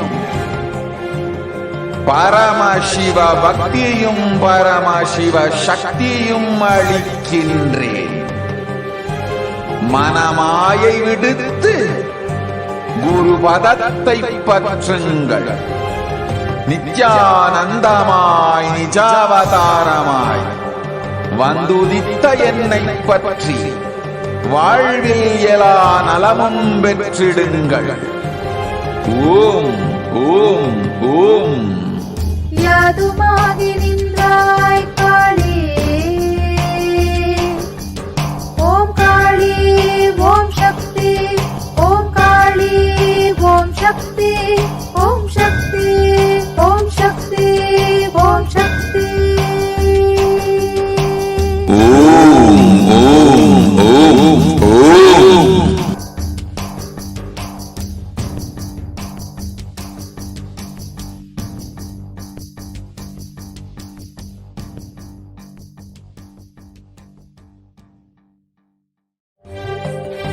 காளியின் ஆட்டத்தை ஆனந்தத்தை ஆனந்தத்தொடு ஆடிய ஆட்டத்தை கண்டோர் உயிருக்குளெல்லாம் இறங்கி குண்டலினிவில் உயிர்ப்பிக்கச் செய்து மாய மனத்தின் இருளை அகற்றி மாயம் அழித்து மங்களம் தந்து குரு பக்தியும் சிவ பக்தியும்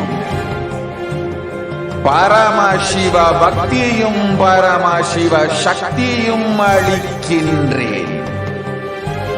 மனமாயை விடுத்து குரு பதத்தை பற்றுங்கள். நித்யானந்தமாய் நிஜாவதாரமாய் வந்துதித்த என்னை பற்றி வாழ்வில் எல்லா நலமும் பெற்றிடுங்கள். ஓம் ஓம் ஓம். யாதுமாகி நின்றாய் காளி, ஓம் காளி ஓம் சக்தி, ஓம் காளி ஓம் சக்தி, ஓம் சக்தி ஓம் சக்தி ஓம் சக்தி. ஓம் ஓம் ஓம் ஓம்.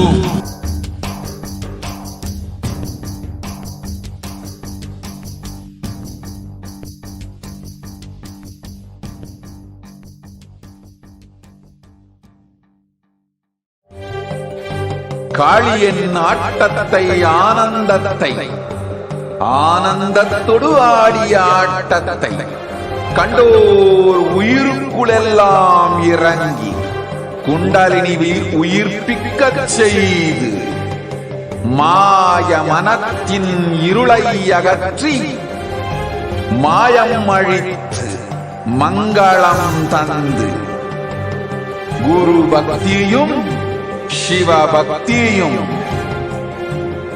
பரமசிவ பக்தியும் பரமசிவ சக்தியும் அளிக்கின்றேன். மனமாயை விடுத்து குரு பதத்தை பற்றுங்கள். நித்யானந்தமாய் நிஜாவதாரமாய் வந்துதித்த என்னை பற்றி வாழ்வில் எல்லா நலமும் பெற்றிடுங்கள். ஓம் ஓம் ஓம்.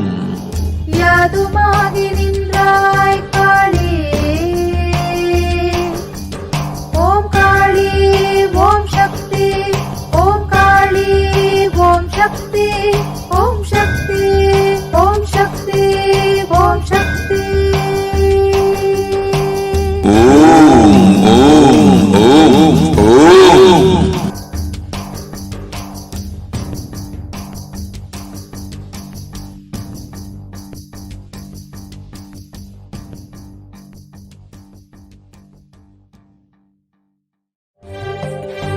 காளியின் ஆட்டத்தை ஆனந்தத்தை ஆனந்தத்தொடு ஆடிய ஆட்டத்தை கண்டோர் உயிருக்குளெல்லாம் இறங்கி குண்டலினிவில் உயிர்ப்பிக்கச் செய்து மாய மனத்தின் இருளை அகற்றி மாயம் அழித்து மங்களம் தந்து குரு பக்தியும் சிவ பக்தியும்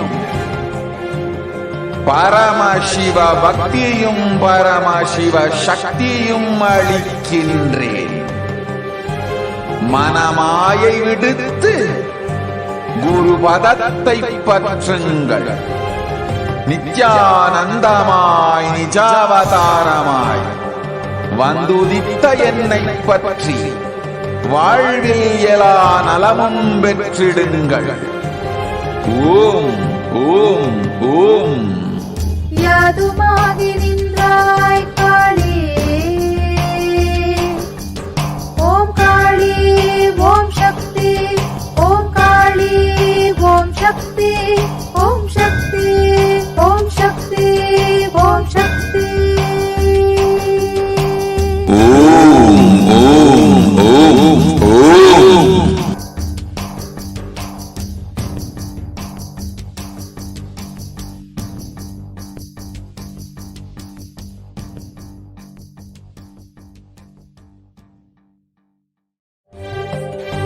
காளியின் ஆட்டத்தை ஆனந்தத்தை ஆனந்தத்தொடு ஆடிய ஆட்டத்தை கண்டோர் உயிருக்குளெல்லாம் இறங்கி குண்டலினி உயிர்ப்பிக்கச் செய்து மாய மனத்தின் இருளை அகற்றி மாயம் அழித்து மங்களம் தந்து குரு பக்தியும் சிவ பக்தியும்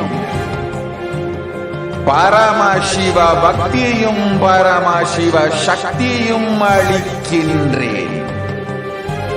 மனமாயை விடுத்து குரு பதத்தை பற்றுங்கள். நித்யானந்தமாய் நிஜாவதாரமாய் வந்துதித்த என்னை பற்றி வாழ்வில் எல்லா நலமும் பெற்றிடுங்கள். ஓம் ஓம் ஓம். யாதுமாகி நின்றாய் காளி, ஓம் காளி ஓம் சக்தி, ஓம் காளி ஓம் சக்தி, ஓம் சக்தி ஓம் சக்தி ஓம் சக்தி. ஓம் ஓம் ஓம் ஓம்.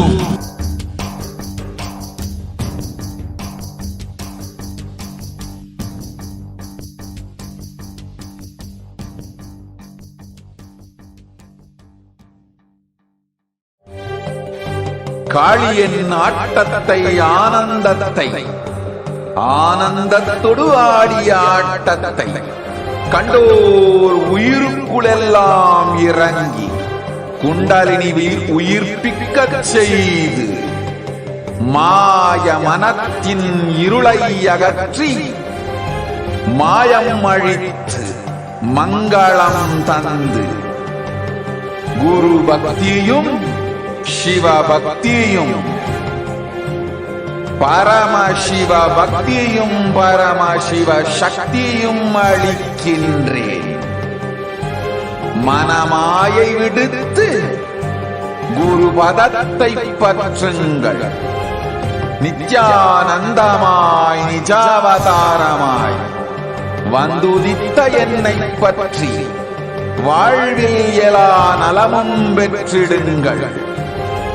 ஓம் ஓம் ஓம். யாதுமாகி நின்றாய் காளி, ஓம் காளி ஓம் சக்தி, ஓம் காளி ஓம் சக்தி, ஓம் சக்தி ஓம் சக்தி ஓம் சக்தி. ஓம் ஓம். Nithyanandam, after that short break, then now let us continue the program as we are going forward eagerly in this Devi Bhava Samadhi Darshan. Let us understand the various different offerings that you can make today for Devi Parashakti.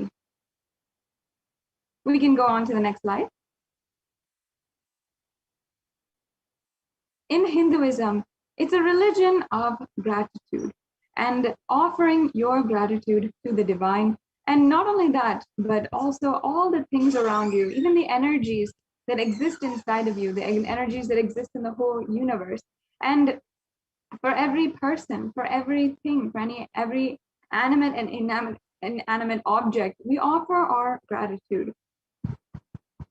And there are two types of religions in this world right now: the religions of prayer and the religions of gratitude, where there are so many different ways of simply uplifting yourself and paving the path for enlightenment. In prayer, when we're continuously getting into the habit of asking and asking for more, even in our inner chatter, even in our silent moments by ourselves, we will only be asking for more. We'll never be expressing our gratitude for anything. So in these offerings, understand that is a way that you can consciously build gratitude in your life.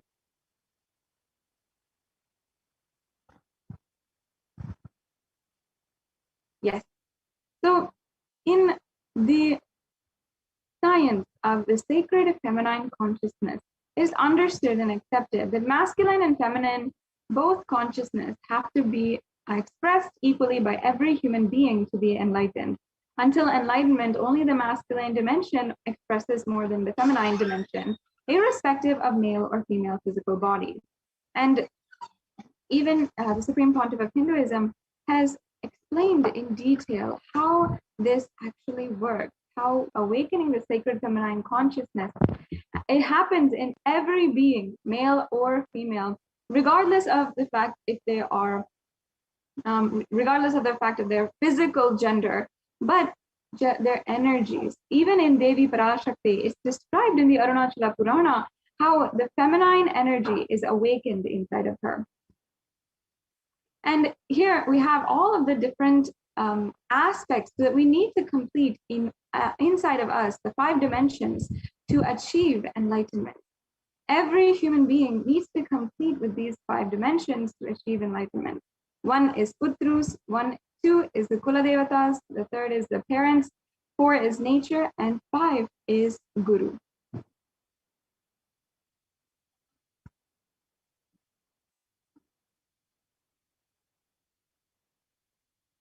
And we have to complete in these 5 dimensions the incompletions that we have, life negativity and adharmic cognitions that lead to misconstrued cause and effect, further leading us in a vicious cycle of more pain, more suffering, and even calamities in the global and collective level.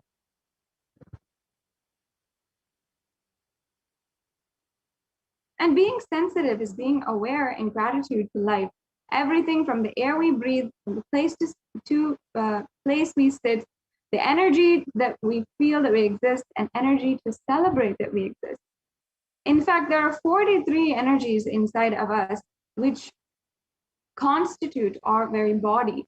And when all 43 are integrated towards dharma, that is what is enlightenment. When they're all integrated towards one purpose and towards the righteousness, that is what is called the completion. And here you can see in a photograph of this Trimeru, which actually is a representation of all the 43 energies within our body, which each are different, represented by different goddesses. Each energy is worshipped as a goddess who is giving us so much, and we worship as literally the mother. Yes, we can go on. And awakening the sacred feminine is a key to enlightenment. When awakened, a man expresses the sacred feminine consciousness. He becomes a revered leader. And when awakened, woman expresses sacred feminine consciousness. She becomes Devi Parashakti herself, expressing power.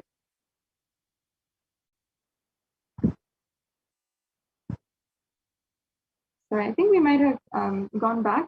We can go back to where we were before.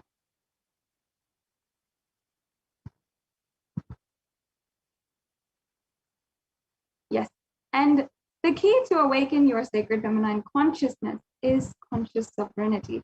You will see and experience the conscious sovereignty, what the Supreme Pontiff of Hinduism is continuously elaborating as conscious sovereignty when we awaken the sacred feminine consciousness.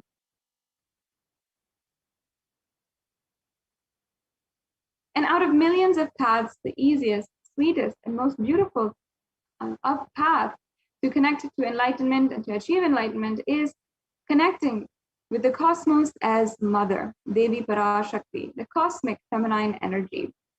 And each and every one of us will have this inherently inside of us. Whether or not we knew our mother when we were younger, we always, each and every one of us, had the umbilical cord connection. And Devi Parashakti is the one who expresses as Guru all gods and all manifestations of this universe. She can straight away deliver enlightenment by connecting through the cosmic umbilical cord, the consciousness itself. We can go on to the next slide. The next slide, please. And today, as we're going through the offerings, they are not to benefit the divine, but to close our gap with the divine consciousness. When we achieve completion with the Divine Mother, her infinite powers, with her sweet grace, starts nourishing all our dimensions through the cosmic umbilical cord.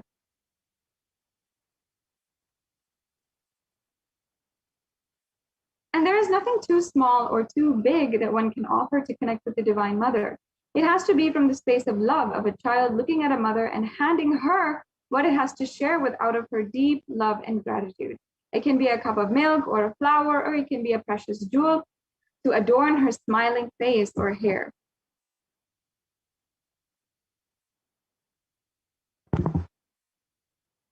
And Vedic rishis have clearly stated the techniques to connect with sacred feminine consciousness, to awaken the same qualities inside of us. One can connect with Paramashiva through oneness, but with the divine cosmic mother, it is only through worshipping her feet with pure devotion that you can connect to the divine mother.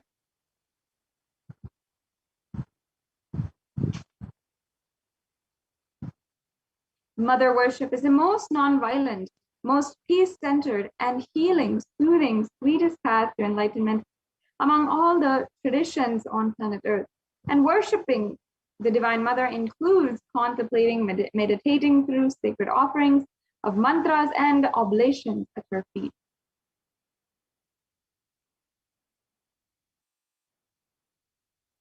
We can go on.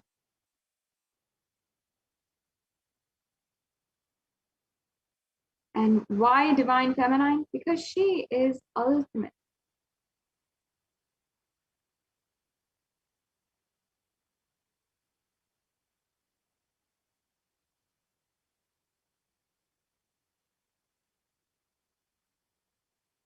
And we just saw a beautiful verse from the Rig Veda, and I'll just read out the English translation where it says, I walk as the 11 Rudras, I walk as the Vasus, I walk as Vishnu and other Adityas and all divine forms. I hold aloft Mitra and Varuna, even as Indra and Agni I do, and Ashwin twins too. We can go on. Yes, the next slide, please. And here in this verse, Devi is literally declaring herself as the inner self of all the gods, the divine energies, and she is pervading and all permeating. Now, let us proceed into the various different offerings that you can do to and for Devi Parashakti today. We have first the E-Hundi offering. This is an offering of any amount of money that you want to do. It could be money, it could be fruits, it could be naivedyam, it could be jewels, it could be anything that you would like to offer. And the hundi is usually a small donation of just a few coins or even $1. I remember when I was younger, whenever I used to go to the temple, even in the US, we always used to offer a few coins, $1 or even $20 into the hundi during when we go to the temple. And that was just a part of the experience, and a very special part, because as us kids, if we remember, we always would ask our parents, can we go and offer in the hundi? And it's just an offering of gratitude that we give at the feet of the divine. And you don't have to worry as if that Devi Parashakti might not accept what you're offering. Maybe it's too small. Again, Devi Parashakti there's nothing too small or even too big. Whenever we're offering to our Divine Mother. And here, Devi Parashakti is described as Bhakti Priya. In the verse, let me now chant this beautiful verse. Bhakti Priya, Bhakti Gamya, Bhakti Vashya Bhayapaham, Shambhavi Sharadaradya Sharvani Sharmadayini.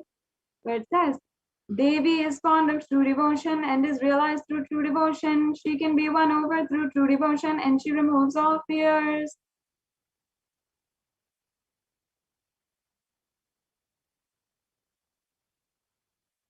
And if there is any fear in your mind that continues to nag at you, that continues to burden your heart, you can be sure that Devi will remove that fear.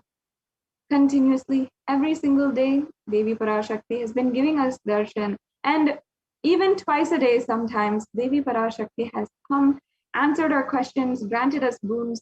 And there's literally nothing we need to fear. We just have to follow what she says and obediently live happily in her divine lap. That is where the space that she is giving us literally now, especially through the Supreme Pontiff of Hinduism, especially through this Devi Bhava Samadhi Darshan, which is happening every single day. So please do take a few minutes and offer any kind of donation that you want in the e-Hundi offering. And you can do this in two ways. One is the YouTube Super Chat, and the other is the payment registration gateway. And these two ways we are going to go over at the end of the segment. So if you'd like to get to know how, please do stay tuned. If you already know, I'm not stopping you. Please go ahead and make the donation offer out of your gratitude right away. Yes, let's go on to the next offering. We have the Sankalpa offering. The Sankalpa is a very powerful mantra which can align all the energies inside of you towards one cosmic consciousness. We can go on to the next slide.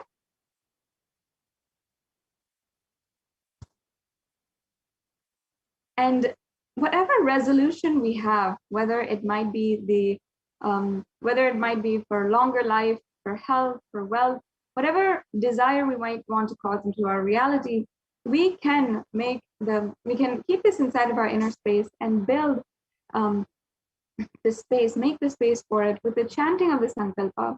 So here it says, from the Saundarya Lahari, Japo Japaha Shilpam Sakalam Apimudra Virachana Gatihi Pradakshinya Kramanam Asandhyadhuti Vidihi.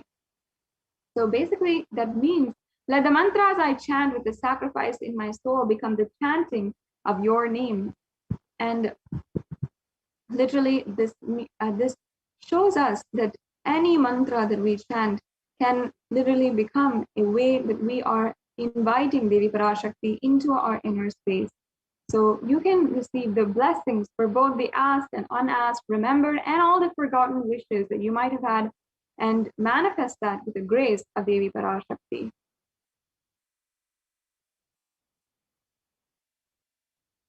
We also have the Devi Sahasranama Swarna Kasu, a very popular offering amongst all the devotees, where the 1008 names are inscribed into the gold coin, and you can offer this along with the Sri Lalita Sahasranama Archana to the Meru, the Meru, the Sri Meru, which is the feminine consciousness, the representation of feminine consciousness in the three-dimensional form. Then you can literally be blessed with the blessings to manifest and awaken the multiple divine feminine conscious attributes inside of you with this offering. The next offering we have is the Mukta Anguti, and the Mukta Anguti is the finger ring with a pearl. And in the Devi Suktam, verse 30, the English translation reads, let the goddess who brings good fortune, who is praised by gods, who is served by Devendra, who is praised by Devas, troubled by the Asuras, and who is praised and remembered as devotion to all her, to solves all, who is the source of all good in the world, let that goddess destroy all obstacles. In this offering, you can seek the blessings and protection of Devi Parashakti, and she will literally bestow you with the ultimate connection of the cosmic mother herself. We also have the Swarna Padma Pushpa. There's a beautiful verse from the Lakshmi Stutam where it describes the various different Shaktis that Devi Parashakti bestows. Siddhi Buddhi Prade Devi Bhukti Mukti Pradayini Mantra Murte Sada Devi Mahalakshmi Namostute. Devi who bestows accomplishments and intellect, who showers worldly prosperity. Devi who powers the subtle mantras of the cosmos, I bow down to you, O Devi Mahalakshmi. This offering attracts blessings for positive relationships in personal and business dimensions. Actually, Lakshmi is the deity of wealth and abundance. And even in your most personal life, your personal relationship, you'll see an abundance of a beautiful, loving nature amongst you and so many other people as well, just with this offering and Devi Parashakti's blessing. We also have another verse here with the next offering, the Swarna Meti, from the Saundarya Lahari. And this is a very, very beautiful verse. And I'll just be reading out the English translation for all of you. It says, Lord Brahma, the creator of yours, selects the dust from your feet and he creates this world. The great Adishesha with his 1,000 heads somehow carries a dust of your feet with great effort. And the great Lord Rudra takes it and powders it nice and uses it as holy ash. So beautifully, as you can see, such a way to describe Devi Parashakti, the greatness, even just the dust that is falling from her feet. That is the beauty of and grace, grandiosity of Devi Parashakti. In this offering, you will have the blessings for life of leadership qualities just simply by offering and worshipping the divine lotus feet of Devi Parashakti. And you can achieve this just by worshipping the very tiny grain of dust on her feet. This Metti is a gold touring to worship by, and is worshipping Devi Parashakti by adorning her sacred feet. And next we have the Mang Tika. The next offering here is the Mang Tika, which is the hairline jewelry. And Devi Parashakti is referred as Shuddha Sarvi Varshini, meaning the one who makes the nectar flow from the Sahasrara Chakra, the crown center, to the Ajna Chakra, the brow center, and permeates through all our 72,000 nadis to give us the ultimate experience of the cosmos. The Mang Tika, once again, is a very, very powerful offering that literally can bestow on you the blessings to live an enlightened lifestyle. Yes, and we have next the Pratyakshapada Puja. This Pratyakshapada Puja is such a precious offering that you can make. And here's a verse composed by Adi Shankaracharya, once again, the incarnation of Paramashiva himself that lived almost 2,000 years ago. And he wrote, saying, Yasome gatam dikshudhana pratapaj. Jagadvastu sarvam kare yat prasadhat. Guror agni padme manaschanna lagnam tathaktim tathaktim tathaktim tathaktim.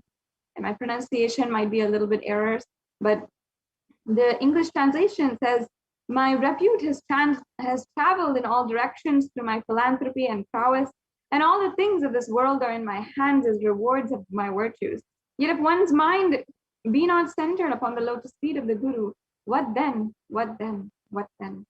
Another, I just love this verse, especially because it's really pushing us to understand the greatness of the Guru. We might have a reputation that we always wanted. Everyone thinks of us the way we want ourselves to be thought of. And all the things of this world are in your hands, your virtues, your riches, everything you feel you have the power. But if you cannot be aligned to your Guru, then what is the point? Really, what is the whole point if we cannot surrender at the feet of the one who's going to lead us to enlightenment and liberate us once and for all? All the virtues in our life then become karma, and we go again into and sink again into this vicious cycle of the bhavaroga, the endless cycle of life and death. And without the Guru, we can never be lifted from that. And beautifully, Paramashiva says in the Guru Gita that the Guru Tattva, the secrets of the Guru and worshipping the Guru is the only way that you can end the bhavaroga, the endless disease of being caught in the cycle of birth and death, after birth and death, after birth and death. So you can offer this Pratyakshapada Puja to the Supreme Pontiff of Hinduism, and upcoming In just a few days, we are celebrating Ganesh Chaturthi.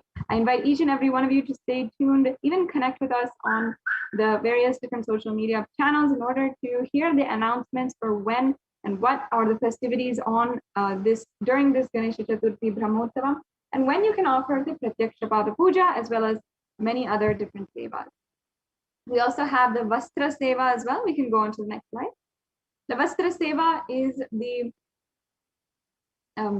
is the offering of the vastram or the clothes to the Guru during the Pratyaksha Pada Puja, and it bestows the sweetest path to enlightenment with complete completion and perfection. Yes. So now this is all the offerings that we have available for each and every one of you. And as you can see, we have all the offerings listed out here, and there's several that have different levels as well. So if you feel that you can make the lowest denomination, that you can go ahead and do that. Or if you feel that you can offer a little bit more, then you can do that as well. So you don't need to feel ever that there's something that you cannot do. If you want to offer your gratitude, understand ultimately to Devi Parashakti, it's all one and the same. But it's our gratitude that we are simply offering now. Yes. And now I'd like to briefly go over the steps of how you can make a payment with all the viewers. So we're just about to end this segment. It's always a pleasure to be able to share with each and every one of you the various different the sevas that you can make that can literally save your life, that can bring transformation in your life, bring super conscious breakthrough in your life. So if you're ready to make a payment, and if you want to offer one of these offerings today, please go to the link which is provided. And you can go to this link, the gateway.nithyanandeshwara-hindu-temple.org/NHTLA/product/Parashakti Bhava Samadhi Darshan/Darshan donation. So as it is here, you can go, and it's also provided in the scroll below. Yes, we can go on to the next slide. And you'll see that the page actually leads to the link actually leads to a page like this, and you'll be able to select the drop-down menu. We can go on to the next slide. In the drop-down menu, you'll be able to see all the different offerings that you can make. You can select the one that you want. The next slide, please.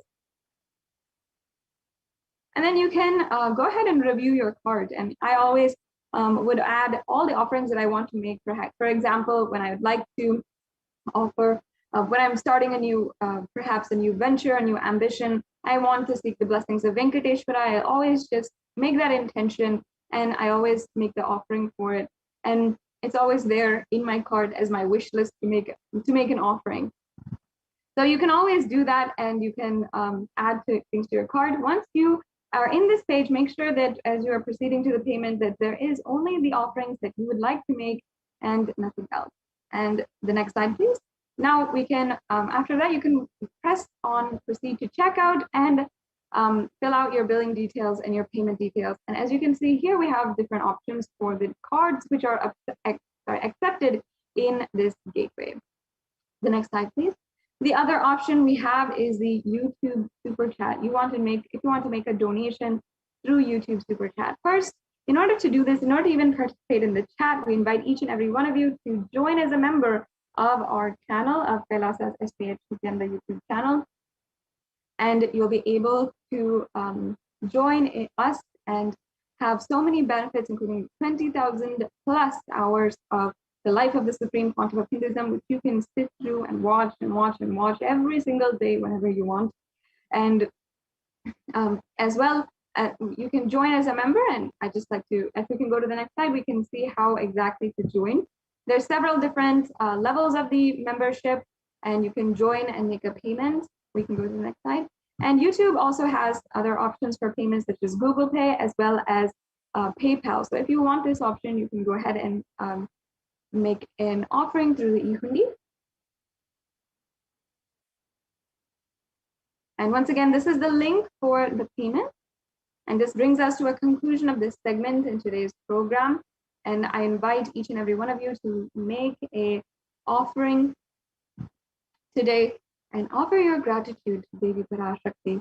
In the next segment, we will be joined by the Adi Kailasa Sarvagnya Peetham administrators, who will be sharing with each and every one of us about the Kailasa COVID care centers that are being run and facilitated in India. More than 13 centers are being run right now, and hundreds of people being protected through the multi-layer quarantine centers, which are being set up and strictly monitored in the in Adi Kailasa, as well as 13 other Adinams, Kailasas in India. And there's from the spiritual routine, to the spiritual energy that Swamiji himself had consecrated in this land, to even the Ayurvedic supplements, the 11-course meal that the residents have every single day, and even the powerful and powerful ambience that they have. There's so many benefits for going to Adi Kailasa right now during this pandemic and protecting yourself and taking this time for spiritual transformation as well. So we'll be joined by the Adi Kailasa Sarvagnya Peetha administrators, and they'll be guiding us in how exactly the COVID policy has been working, what are the successes, and we'll be even hearing from some of the residents about their transformation and how thankful they are to the Supreme Council of Hinduism for giving this absolutely free of cost and making it so easy for them to protect themselves, especially when this is the most valuable thing you can think of right now during these extremely strenuous times. With this, we'll now be moving on into the next segment after a quick break.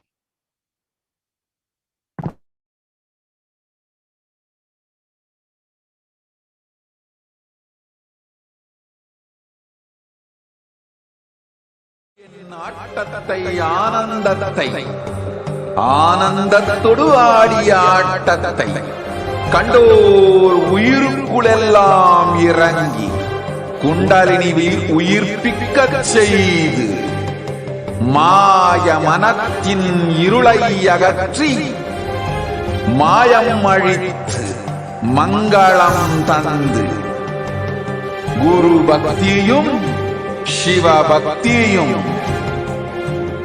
Paramasiva பக்தியும் பரமசிவ சக்தியும் அளிக்கின்றேன். மனமாயை விடுத்து குரு பதத்தை பற்றுங்கள். நித்யானந்தமாய் நிஜாவதாரமாய் வந்துதித்த என்னை பற்றி வாழ்வில் எல்லா நலமும் பெற்றிடுங்கள். ஓம் ஓம் ஓம். யாதுமாகி நின்றாய் காளி,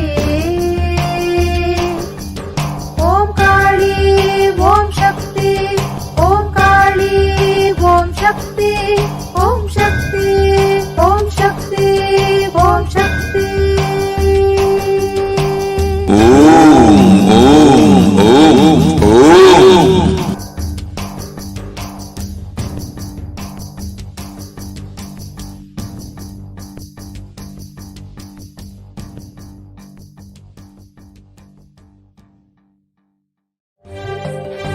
காளியின் ஆட்டத்தை ஆனந்தத்தை ஆனந்தத்தொடு ஆடிய ஆட்டத்தை கண்டோர் உயிருக்குளெல்லாம் இறங்கி குண்டலினிவில் உயிர்ப்பிக்கச் செய்து மாய மனத்தின் இருளை அகற்றி மாயம் அழித்து மங்களம் தந்து குரு பக்தியும் சிவ பக்தியும் பரமசிவ பக்தியும் பரமசிவ சக்தியும் அளிக்கின்றேன். மனமாயை விடுத்து குரு பதத்தை பற்றுங்கள். நித்யானந்தமாய் நிஜாவதாரமாய் வந்துதித்த என்னை பற்றி வாழ்வில் எல்லா நலமும் பெற்றிடுங்கள். ஓம் ஓம் ஓம். யாதுமாகி நின்றாய் காளி, ஓம் காளி ஓம் சக்தி, ஓம் காளி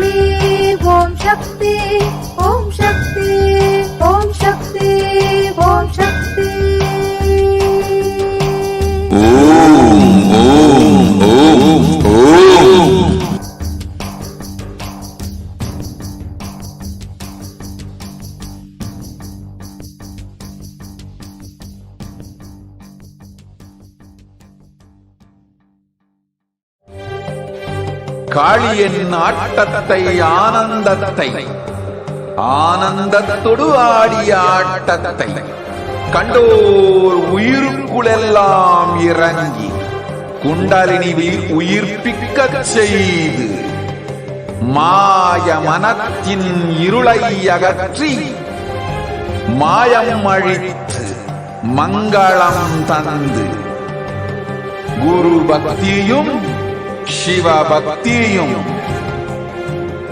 பரமசிவ பக்தியும் பரமசிவ சக்தியும் அளிக்கின்றேன். மனமாயை விடுத்து குரு பதத்தை பற்றுங்கள்.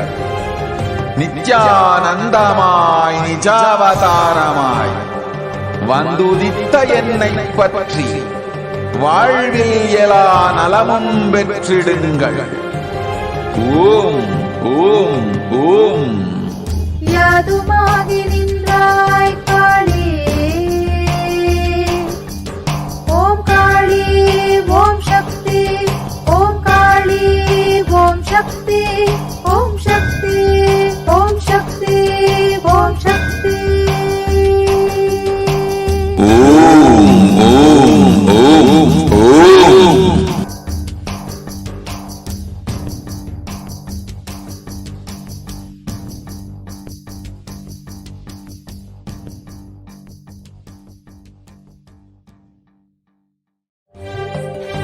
காளியின் ஆட்டத்தை ஆனந்தத்தை ஆனந்தத்தொடு ஆடிய ஆட்டத்தை கண்டோர் உயிருக்குளெல்லாம் இறங்கி குண்டலினி உயிர்ப்பிக்கச் செய்து மாய மனத்தின் இருளை அகற்றி மாயம் அழித்து மங்களம் தந்து குரு பக்தியும் சிவ பக்தியும் பரமசிவ பக்தியும் பரமசிவ சக்தியும் அளிக்கின்றேன். மனமாயை விடுத்து குரு பதத்தை பற்றுங்கள். நித்யானந்தமாய் நிஜாவதாரமாய் வந்துதித்த என்னை பற்றி வாழ்வில் எல்லா நலமும் பெற்றிடுங்கள். ஓம் ஓம் ஓம். யாதுமாகி நின்றாய் காளி, ஓம் காளி ஓம் சக்தி, ஓம் காளி ஓம் சக்தி, ஓம் சக்தி ஓம் சக்தி ஓம் சக்தி. ஓம் ஓம் ஓம் ஓம்.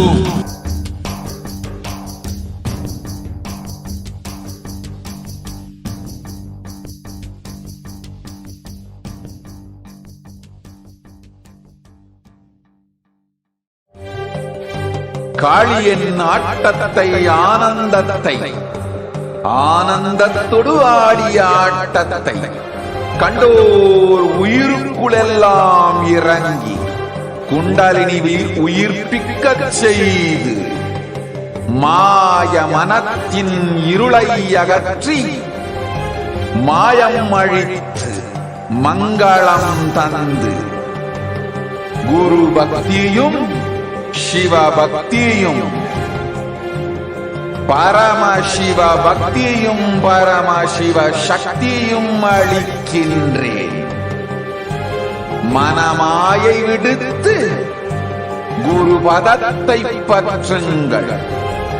நித்யானந்தமாய் நிஜாவதாரமாய் வந்துதித்த என்னை பற்றி வாழ்வில் எல்லா நலமும் பெற்றிடுங்கள். ஓம் ஓம் ஓம். யாதுமாகி நின்றாய் காளி, ஓம் காளி ஓம் சக்தி, ஓம் காளி ஓம் சக்தி, ஓம் சக்தி ஓம் சக்தி ஓம் சக்தி. ஓம் ஓம் ஓம் ஓம்.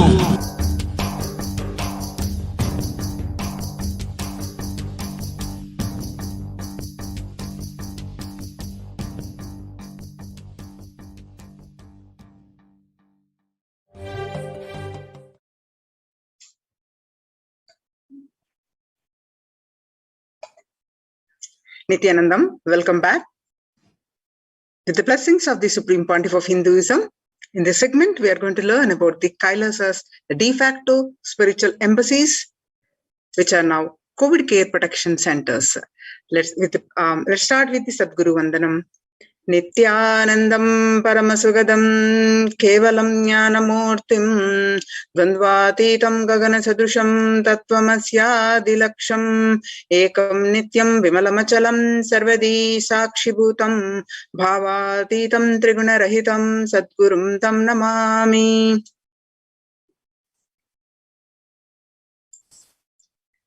If you see the statistics due to the pandemic,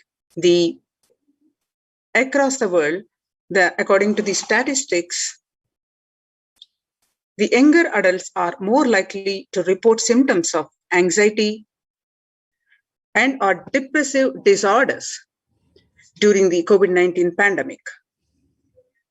Young adults about 18 to 24 affected 56.2%, and about ages 25 to 49, 48.9% got affected, and ages 50 to 64, 39.1%, and ages 65 plus, about 29.3%.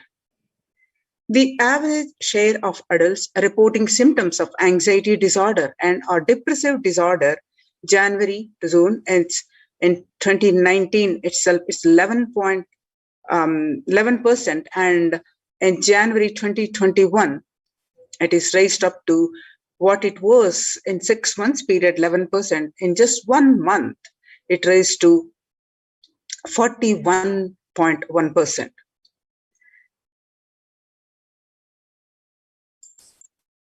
And you can see some more statistics of the significant difference between the adults ages 18 to 24. The data shown indicates adults, the young adults are much affected than the older adults.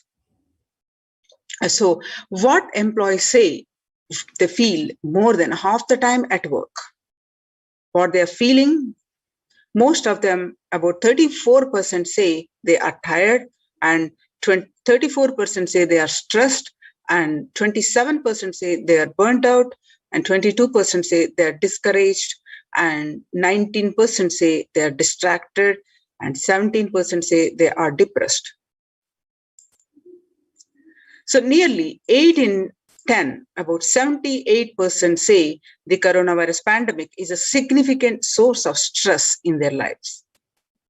Nearly 7 in 10%, that is about 67%, say they have experienced increased stress over the course of the pandemic.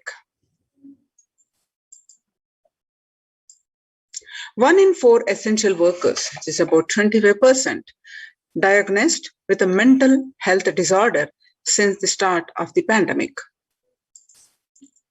The healthcare workers, more than 60,000 healthcare workers have contracted COVID-19 and 300 have died.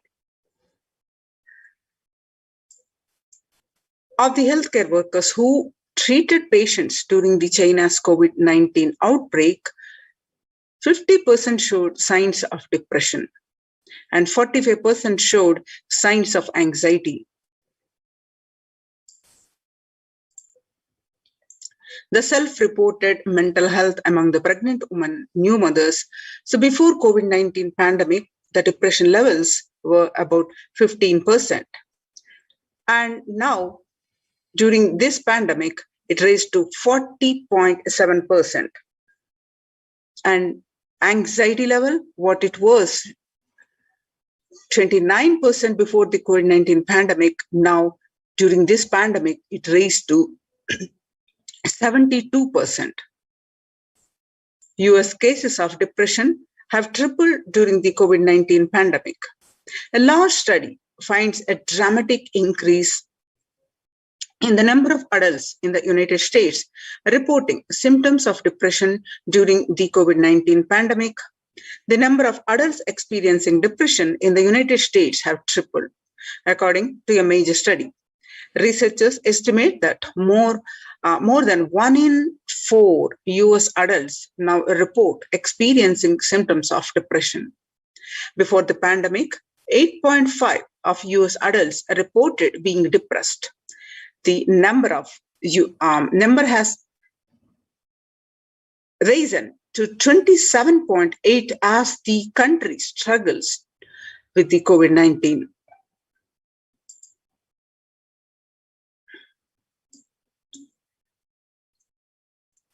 The young workers hit the hardest. 89% of the young workers, which age group 22 to 25, affected worst, and next to, as the age increases, level 26 to 37, 83%, and 38 to 54 age group, about 73%, and 55 to 74, about 62% got affected. So what are Kailasa's contributions from the Kailasa Department of Human Services? With the blessings of the Supreme Pontiff of Hinduism, Kailasa Department of Enlightened Civilization presents Kailasa's Department of Religion and Worship, Department of Human Services, and each of Kailasa's temple ecosystems consider the right of happiness to be the highest fundamental right to all humans, in fact, all beings.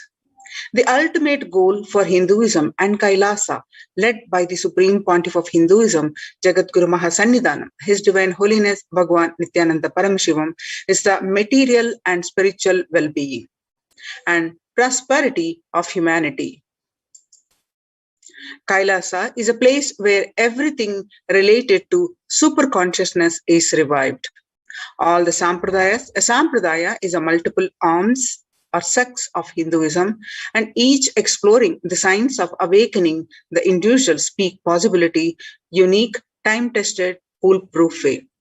All the sampradayas, all the spiritual ecosystems created for enlightenment will be revived and established in such a way it never gets lost again. They are there forever, serving the humanity. And you can see the glimpses where the Supreme Pontiff of Hinduism tirelessly worked to establish these Kailasa's ecosystems. You can see more and more glimpses conducting the various programs, the meditation workshop, reviving the temple celebrations. And you can see thousands and thousands of people attending the Supreme Pontiff of Hinduism's programs. This particular picture that you're seeing way back in 2006, where the Supreme Pontiff of Hinduism conducted a workshop in Chennai at St. Peter College, where the Nithyananda Spurana program, where you see the thousands of people attended this convention, and the various yatras he conducted. The yatras are the spiritual pilgrimages, and the various procession. And this particular picture that you're seeing, the Supreme Pontiff of Hinduism waving the flag for the thousands or lakhs of devotees on the procession for a temple festival. Supreme Pontiff of Hinduism is receiving them. And you can see the various rituals. And the Supreme Pontiff of Hinduism leading the peacekeepers of Kailasa by example to take part in the Kara Seva, the voluntary contribution of physical service towards the cleaning or construction of the sacred Hindu temple. At the Adi Kailasa, this picture was taken on 2016. Kailasa's ecosystems are spread across the world, across the continents. Starting from 1994, where Mataji Vibhudananda Puri traditionally handed over the Kailasa in Tirunamalai to the Supreme Pontiff of Hinduism. And now you see the rightmost picture where the Kailasa in Tirunamalai receiving visitors and delegates for the Kalpataru meditation workshop and the Shiva Diksha. And Shiva Diksha is a initiation, is one of the most primary initiation of Hinduism. And you can see the various other glimpses where the Supreme Pontiff of Hinduism tirelessly worked to establish the ecosystems of Kailasa. Now you're seeing the glimpses from the Western Hemisphere. The picture that you're seeing is from Kailasa in Los Angeles, California. The temple is the headquarters where the Supreme Pontiff of Hinduism worked to build this temple, which has a huge 25,000 square foot complex housing over 80 plus deities. It's one of the largest Hindu temple ecosystems in the West. The next is the Kailasa in Columbus, Ohio, the first temple established by the Supreme Pontiff of Hinduism outside of India. The temple physically came into life in just 9 months, and the chief presiding deities of the temple are Nithyanandeshwari Paramashakti and Nithyanandeshwara Paramashiva. And the deities are the 7 feet tall, made of granite, weighing 6 tons, and their divine faces are personally hand-carved by the Supreme Pontiff of Hinduism. And the pictures that you're seeing are from Kailasa in Seattle, Washington. They're housing the blissful dancing form of Ganesha, the largest living Nataraja deity outside of India. Kailasa in Seattle is also known as Chidambaram of the West. Chidambaram temple is an ancient Hindu temple where Paramashiva resides as Nataraja, the cosmic dancer, and the expansion is the of Akasha, the space dimension. The big toe of Nataraja has also been revealed to be the center of the Earth's magnetic equator.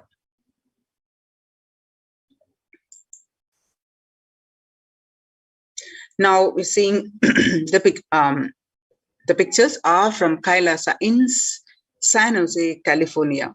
Inaugurated in 2009, Kailasa in San Jose radiates the energy of the Madurai Meenakshi Amman temple. The chief presiding deities of the temple are Devi Meenakshi and the Shiv Nithyanandeshwara Paramashivalinga and Nithyanandeshwara Paramashiva and Nithyanandeshwari Paramashakti, which have been hand-carved, created, installed, and personally energized by the Supreme Pontiff of Hinduism himself. Meenakshi Amman temple is home to Devi Meenakshi, the divine cosmic mother and the consort of the Lord Sundareshwara, the most blissful and most beautiful form of Bhagwan Paramashiva. Kailasa in the pictures that you're seeing are from Kailasa in St. Louis, Missouri. Alongside the Shivalinga and Nithyananda Ganesha, Kailasa in St. Louis carries the energy of the Tirumala Tirupati. Tirumala Tirupati is one of the most visited, beloved temple of Bhagwan Vishnu, and with the temple is the most visited of any religion in the world. So the Tirumala Tirupati of South India is one of the tallest Venkateshwara deities in North America, along with his consorts Sri Devi and Bhudevi. The beautiful landscape nestled among the woods or rolling hills of Missouri stretches over 20 acres. And the pictures that you're seeing are from Kailasa in Phoenix, Arizona, the home to over 21 deities, with a temple structure of 2,500 square foot. Kailasa in Phoenix has directly established by the Supreme Pontiff of Hinduism.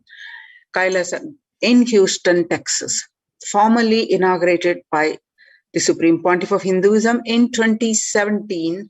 Kailasa in Houston as the Parihara Sthala, that means for all the Navagraha doshas. Parihara Sthala is in which where all ill effects of the 9 celestial bodies are removed.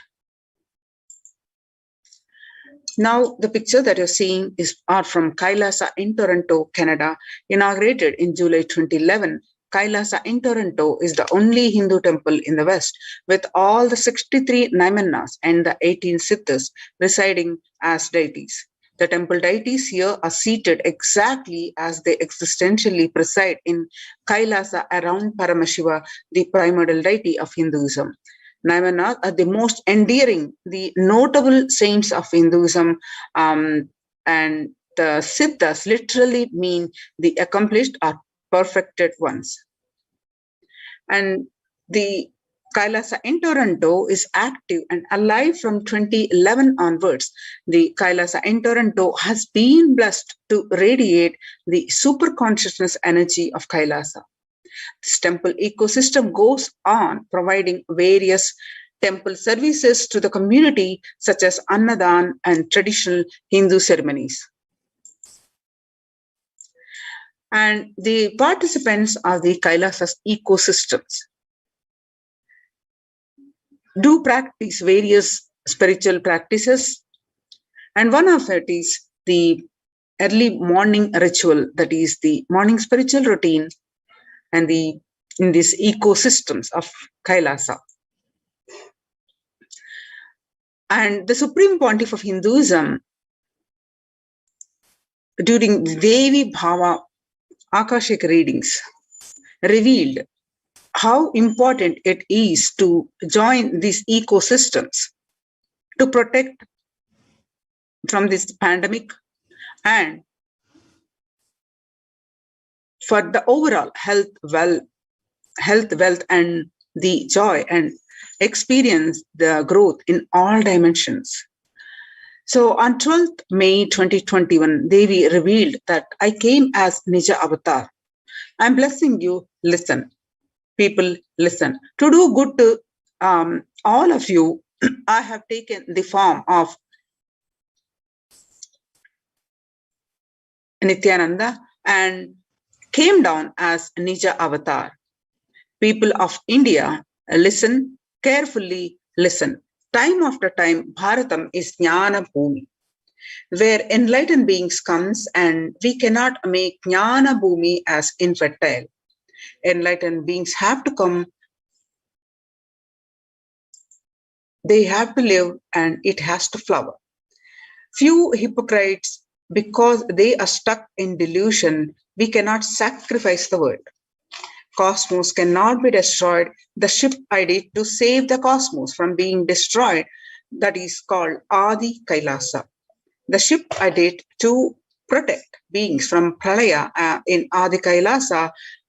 Because of conspiracy of Drohis and enemies rule, the captain has to leave the ship. Before 12 years, knowing the great deluge that is going to happen, all Aushadas by this Guru Purnima, that Jnana Rasavadam, Navapashana is going to flower. Allow people to come and take dip in Navapashana flower. People, whoever comes and dip in Vaidya they will not have death and they will not have corona. Crores and crores of people will come in line, and every day they will come and dip in the Ananda Lingam. On 13th May 2021, Devi continue to reveal that, listen well to my words. For India, I made ship as protection. The Nithyananda Navapashana Lingam in Vaidya Sarovar go to Adi Kailasa. O Indians, listen. All those regretting losing Nithyananda Nija Avatara without confusion and without talking, just as a lip service, go to Adi Kailasa. Scores of people will come there looking for health, Navapashana water feast and medicine, to get health and protection and enlightenment. To protect India from the great destruction, I, Parashakti, made this huge ship. Even if captain is not there, the ship is there. See, when the first world countries closed their borders during a massive global emergency, Kailasa has opened its doors to all without exception.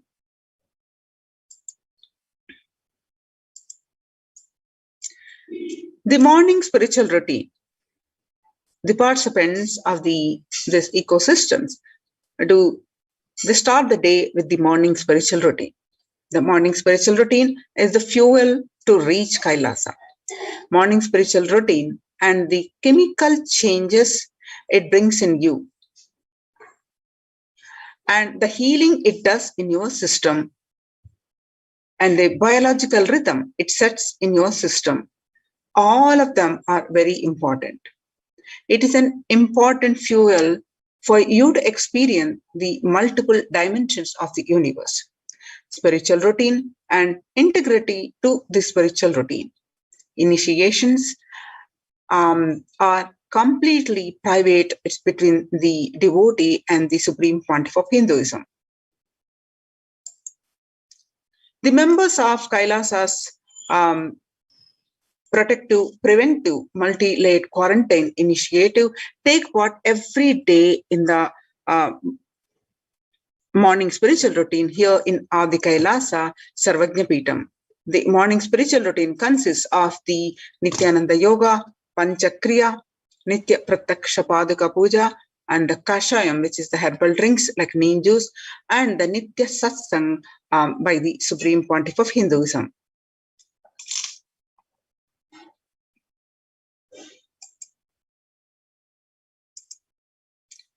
Morning spiritual routine.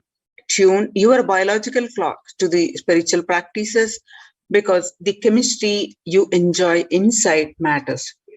That decide the kind of plane of the universe, dimension of the universe you are going to experience. Kailasa or Patala, Swarga or Naraka. Kailasa is the place, the highest abode of Paramashiva, vertical time zone, and where Patala is the lowest abode. Swarga is heaven or Naraka is hell.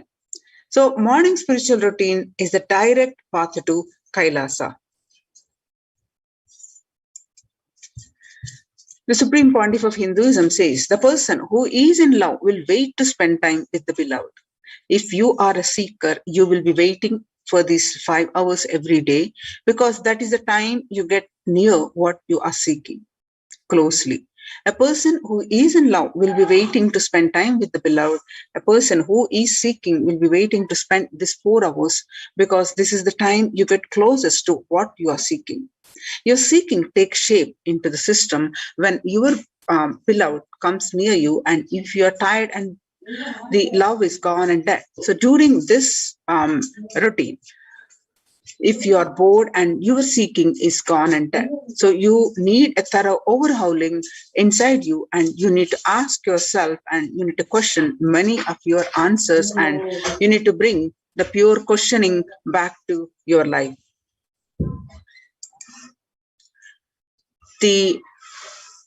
This routine starts with the Panchakriya. The Panchakriya involves the 5 powerful processes to remove toxins and impurities from the system. Just like how we take a shower every day to clean the external parts of our body, the Panchakriya is a powerful cleansing process which cleanses the internal organs of the body. Keeping it cool, these techniques not only cleanse our body but bring peace and balance to our mind and lightness and bliss to our being.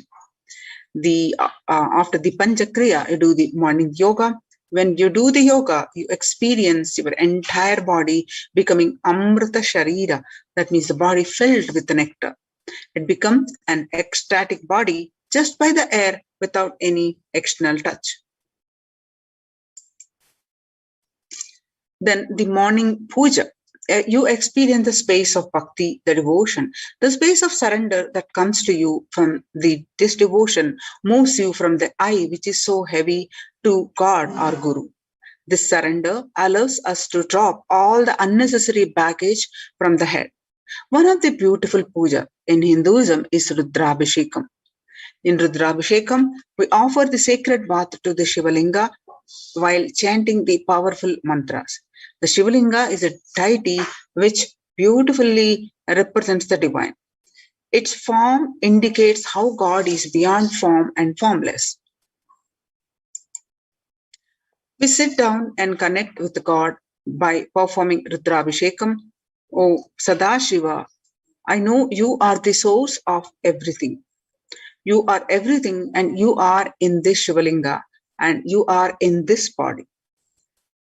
You are in both. So let me connect with you. Let you reveal yourself to me. When we sit in that bhava, when we sit with that context and do the action of Rudrabhishekam, we experience the bhava samadhi. The only in bhava samadhi can give us the higher taste and higher joy in life. Rudrabhishekam is a beautiful ritual which allows us to experience the bhava samadhi of Shivoham, that I am divine.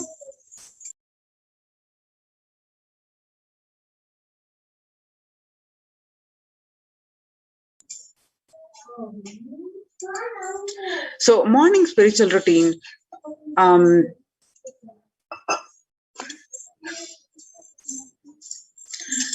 a morning spiritual routine. If you just follow this morning 5 hours enough, you will have Vak Shakti, the all Shaktis manifesting in you, because all the obstacles for manifesting Shaktis, the tiredness, boredom, pitta, fatigue, everything will be churned out in that morning 5 hours. The morning puja is the most powerful mandala process, the Shakti Pata, melting your being, and then sitting and listening to the sacred truths. Constantly inspiring, engaging, alive, awakening. Just this morning 5 hours, if you can bring integrity and authenticity, all the obstacle stopping you from power manifestation will disappear. You can perform and all the spiritual practices by yourself, like the morning yoga, Nitya Puja, but there will always be the risk of losing your initial inspiration and excitement after a few days or after a few weeks. Living the enlightenment ecosystem, even if your boredom or tiredness try to pull you down, the Sangha will support you, help you by giving the wake-up call and supporting you to complete your incompletions. In Sanatana Hindu Dharma, we had at least 10,000 sampradayas, religion, spiritual traditions, keeping this enlightenment science alive.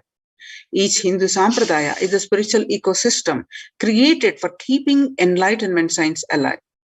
Every monastery, every adhinam, every mutt, every temple, every Veda Patashala, every Sarvajñapita is a lineage, a sampradaya created to keep the ecosystem of spiritual enlightenment alive.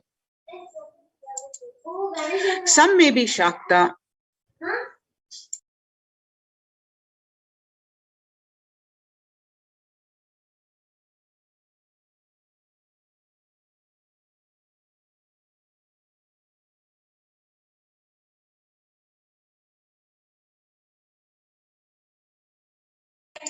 some may be Shakta, some may be Yoga, some may be Vedanta, some may be Tantra, some may be Shakta Vedanta, some may be Shaiva Tantra, some may be Yoga Vedanta, some may be Yoga Shaiva, some may be Vaidika Shaiva, all kinds of permutation and combination. Each temple, each mutt, each monastery, each adhinam, each Veda Patashala, each Sanyata Sampradaya is a spiritual ecosystem created to keep the enlightenment science alive, and of that Sampradaya. Join the COVID Care Protection Center. Join now through the link below, https://kailasa.org/Kailasa care. You can see some of the glimpses of the ecosystem where at Adi Kailasa Sarvajñapitam, where the glimpses from the members enrolled in the Kailasa's COVID protection initiative as they practice the morning spiritual routine, which is Nithyananda Yoga, Guru Puja, Shiva Puja, in the enlightenment ecosystem of Adi Kailasa, Bangalore.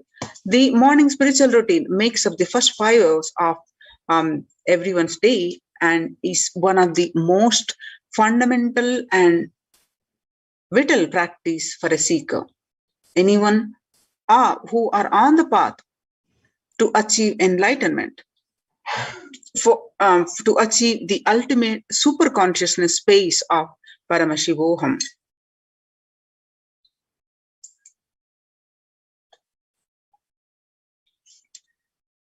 The You can see more glimpses from the spiritual ecosystem,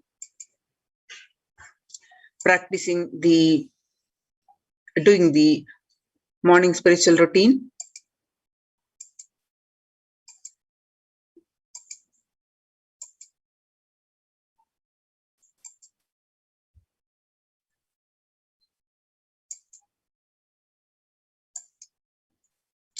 Join the Kailasa's COVID Care Protection Centers are registered now through the link below, https://kailasa.org/Kailasa care.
Now, let us see the Kailasa's ecosystem, the temple-based ecosystems, are now the COVID Care Protection Center.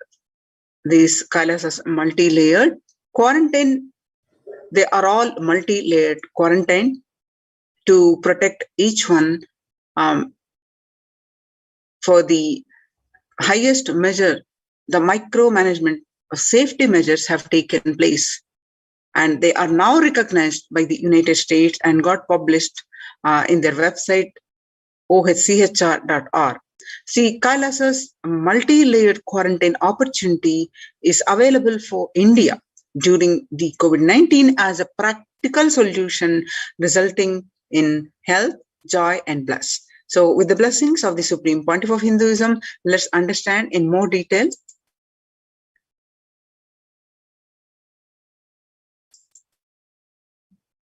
On 31st May 2021, Devi Parashakti revealed the importance how to join the COVID Care Protection Centers and how the Krimi Bhojanam, that Krimi Bhojanam is eaten up by the worms, is going to happen, and Devi warned to all of us.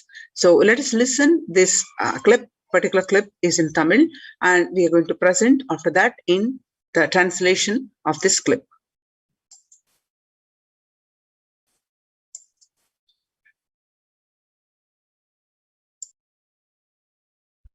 நீ சொல்லும் நபர்கள் போடும் சண்டை சச்சரவெல்லாம் எரியும் பெருநெருப்பில் இருக்கும் 2 எலிகள் போடும் சண்டை போன்றது. யார் சரி யார் தவறென்பது இப்பொழுது முக்கியம் அல்ல. உயிர் காத்துக் கொள்ளுங்கள், எல்லோரும் நன்றாய் புரிந்து கொள்ளுங்கள். நன்மையைச் சொல்லுகின்றேன், உண்மையைச் சொல்லுகின்றேன். இந்திய நாட்டில் இருக்கும் மக்கள் எல்லோரும் கேளுங்கள். கருட புராணத்தில் வியாசன் சொன்ன கிருமி போஜனம் என்னும் நரகம் திறந்து நேரடியாய் இந்தியா மீது இடிபோல் விழுகின்றது. ஆதி கைலாசத்திற்கு ஓடிச் சென்று வருமுன் காத்துக்கொள்வது மட்டுமே ஒரே வழி. கொரோனா பெருந்தொற்று கொள்ளை நோய் கிருமி போஜனம் எனும் நரகத்தை பூமிக்கு கொண்டு வந்து விட்டது. அகோர தாண்டவத்தின் ஆட்டம் யாராலும் அடக்க முடியாத அளவிற்கு ஆரம்பித்து விட்டது. புதிதாய் உருக்கொண்டிருக்கும் இந்த நுண்ணுயிரி மைல்கள் கடந்தும் காற்றினில் உயிரோடு இருந்து மற்ற உயிர்களையும் அழித்து உடல்களை தின்னும் பெரும் வலிவு கொண்ட பேரசுரர்களாய் வலம் வர துவங்கி விடுகின்றது. நன்றாய் புரிந்து கொள்ளுங்கள். வருமுன் காத்துக் கொள்ளுங்கள், அது ஒன்றே வழி. அதற்காகவே ஆதி கைலாசத்தை திறந்து வைத்திருக்கின்றேன். உயிர் காத்துக் கொள்ள வேண்டி விரும்பும் எல்லோரும் ஓடுங்கள் ஆதி கைலாசத்திற்கு. இந்தியாவில்தான் இந்த நரகம் திறந்து உலகெங்கும் பரவப் போகின்றது. கிருமி போஜன நரகம் பூமிக்கு வந்துவிட்டது. மனிதர்கள் செய்த மகா கொடுமைகளினால். அன்னை முன்னின்று என் அடியவரை காப்பேன் சொல்வதை கேட்டு உயிர் காத்துக் கொள்ள விரும்புவோர் வருமுன் காப்பது ஒன்றே வழி என்று தெரிந்து செல்லுங்கள் ஆதி கையிலைக்கு. ஓம் ஓம் ஓம்.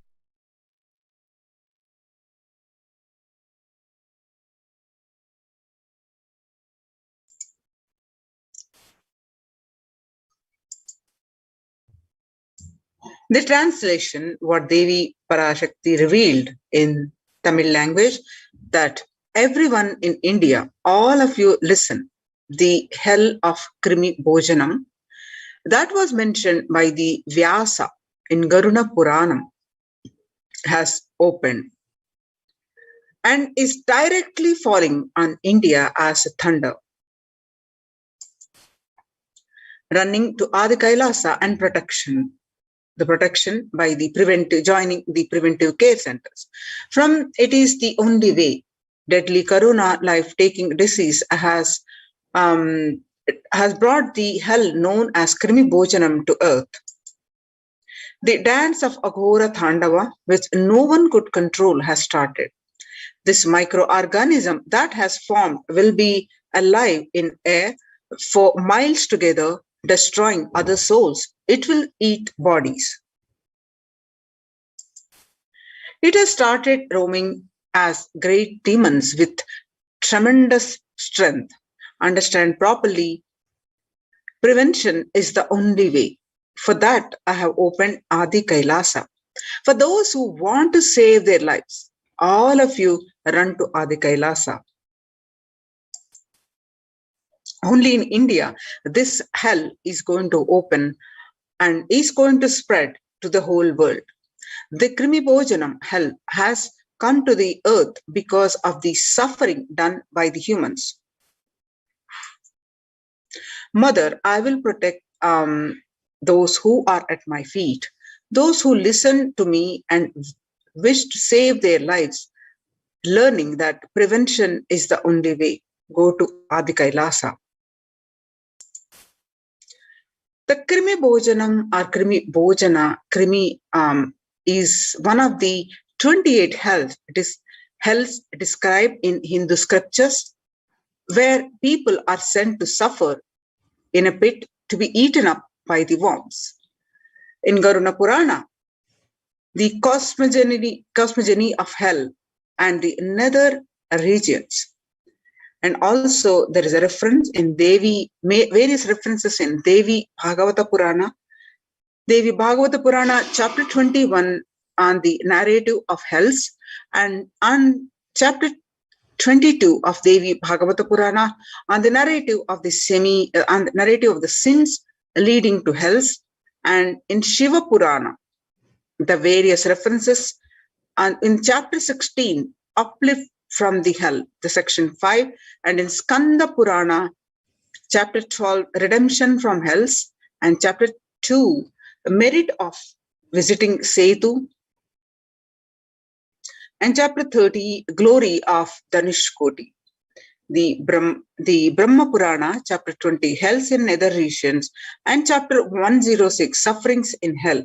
In Padma Purana, chapter 48, section in the netherworld.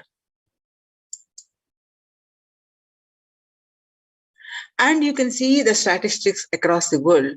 The pandemic is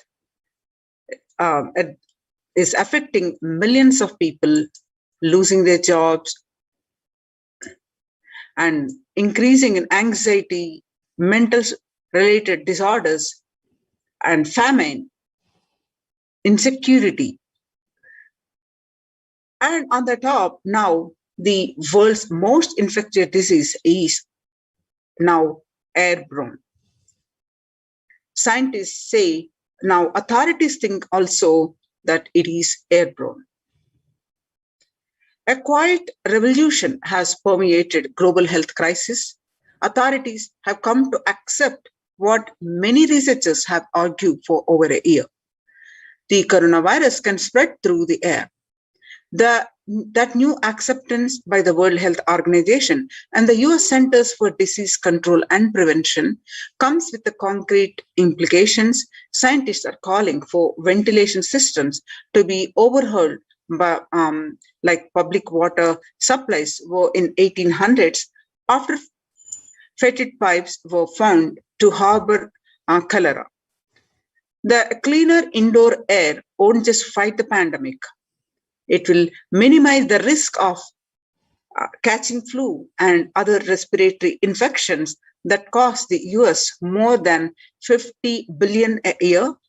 Researchers said in a study in the journal Science recently. Avoiding these germs and their associated sickness and productivity losses would therefore offset the cost of upgrading ventilation and filtration in buildings. And the SARS-CoV-2 virus can travel on very small particles that disperse quickly outdoors, but can build up inside. Indoors, these particles can affect people who stay more than 6 feet away. And the hotspot of mask Americans have adopted may provide some COVID protection, but they do not render an unsafe situation safe. Though scientists have been discussing airborne transmission for months, it was only last week that the World Health Organization and CDE made this official. With the vaccine rollout still in its early days across the world, with those officials should follow up this belated admission with guidance that unvaccinated people can use to minimize their risk.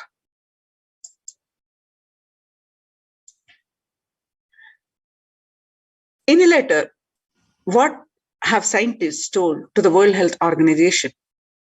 How does the disease pass from one person to another? The story so far is in recently, on Monday, July 6th. On July 6th, 239 scientists from 32 countries put their signatures on an open letter that said COVID-19 is also transmitted via aerosols. Titled, "It is a time to address airborne transmission of COVID-19 and address to the World Health Organization." They said that there was enough evidence to show that viruses are released during exhalation, talking, coughing, as micro droplets small enough to remain aloft and pose a risk of the exposure at distances beyond 1 to 2 meters from someone who is infected over the 3 to 6 feet recommended for physical distancing from people to avoid transmission. And you can see the various statistics across India and the various states.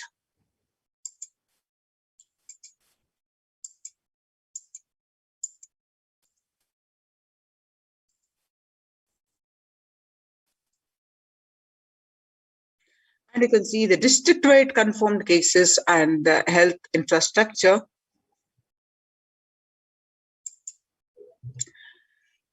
The home quarantine is not possible in India.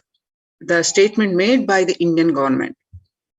The Assam Chief Minister Himanta Biswa Sharma said that the home quarantine is one prime reason for the large number of deaths during the second wave of COVID-19 in Assam. The Assam witnessed the maximum number of deaths, which were the highest single day in the state. Sharma said, "We have seen more deaths cases happening from the home isolation, as several people do not keep oximeters and some do not even read the counts in the meter properly."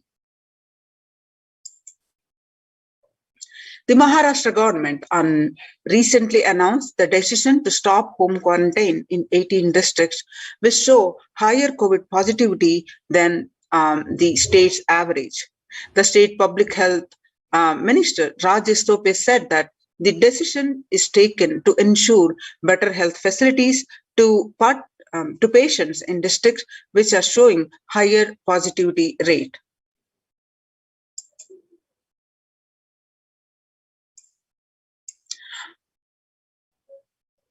The Why and the Business Line published an article on why home quarantine is impossible for majority of the Indians.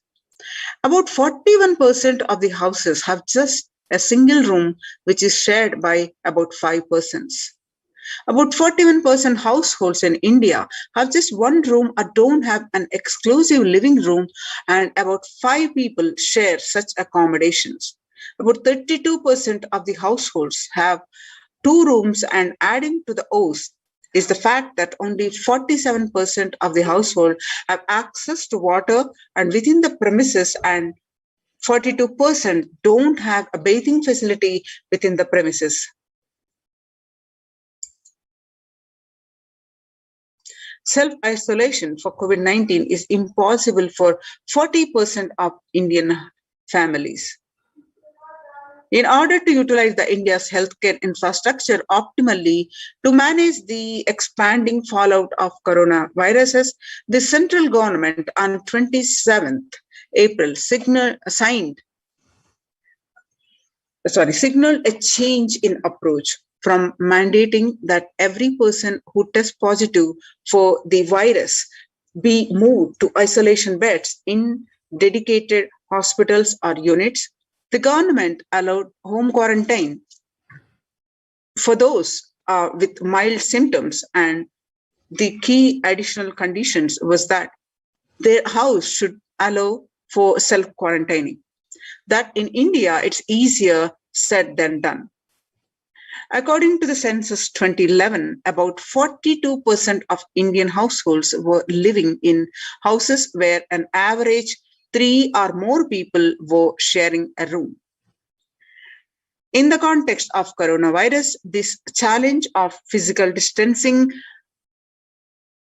is greater in rural areas, about 45% of households, than in urban ones. Only one state, Kerala, is looking relatively dignified on these metrics. And all districts responding to at least 250 cases have anywhere between 34% to 54% household, averaging 3 or more to a room.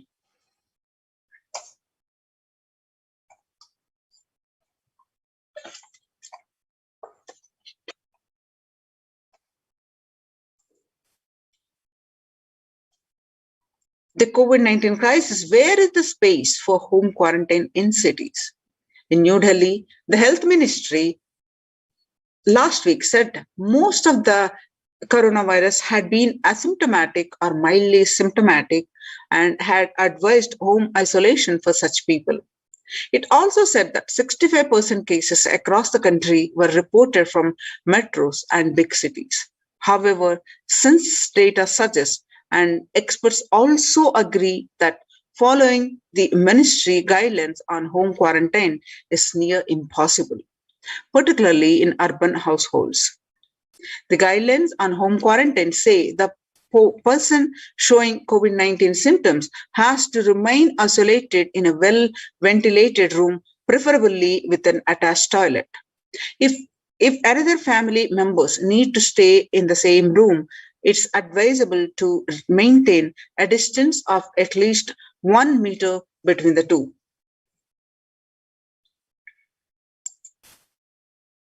When the first world countries closed their borders during a massive global emergency, Kailasa has opened its door to all without exception. The Supreme Pontiff of Hinduism reveals that at least 6 months back, I became aware that the multi-layer quarantine is needed to protect people. If you are in India, if you want to protect your immediate family or extended family, anyone who will listen to you, get them immediately to our campuses. The various campuses, COVID care protection centers open across India are the Adi Kailasa in Bidadi, Bangalore, and Salem Adhinam in Tamil Nadu, Tirunamalai Adhinam in Tamil Nadu, and Rajapalam Adhinam in Tamil Nadu, Puduvai Adhinam, Pattanam Adhinam, Sirangapadi Adhinam, and all are in Tamil Nadu, and Sripuram Adhinam, Hyderabad, and Madurai Adhinam, Avatipalam, Huzur, all are in Tamil Nadu, and Baroda Adhinam in Gujarat. Kailasa rushes to help as India finds itself on the verge of COVID-19 third wave. Multiple free COVID care centers opened across India.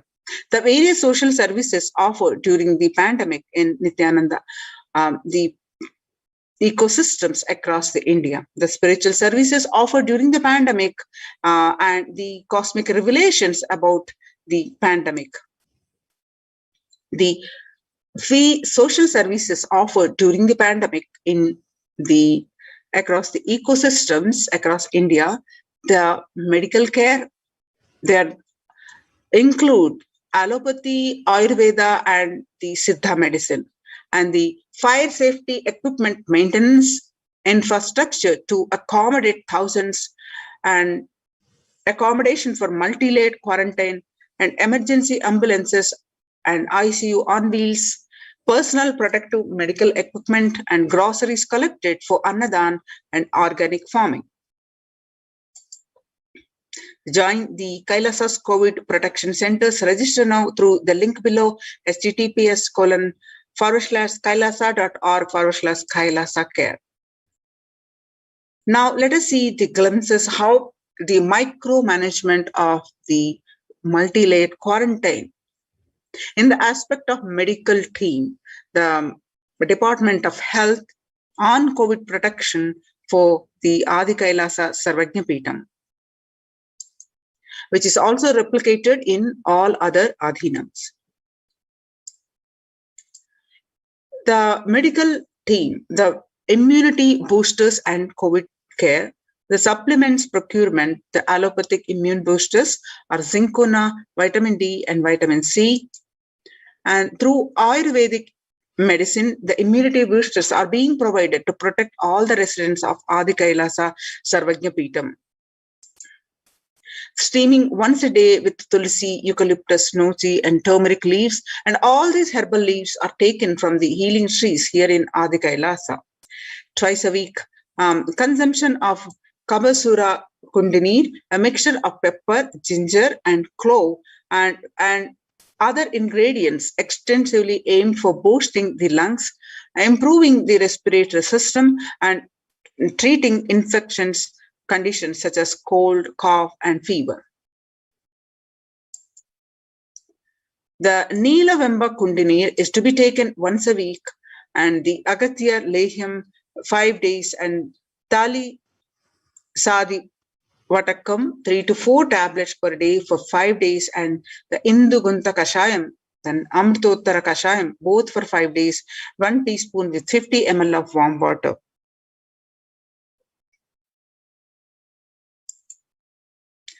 Then the Sudarshana Gulika once in every 5 days, and gargling with salt and turmeric twice a day, and spiritual routine, which include the Panchakriya, Haritaki, castor oil, neem juice, Pratama Vinyasa Krama, which is the first sequence for the Nithyananda Yoga, and the Trinetra Kumbhaka, the Pranayama techniques, and the Puja.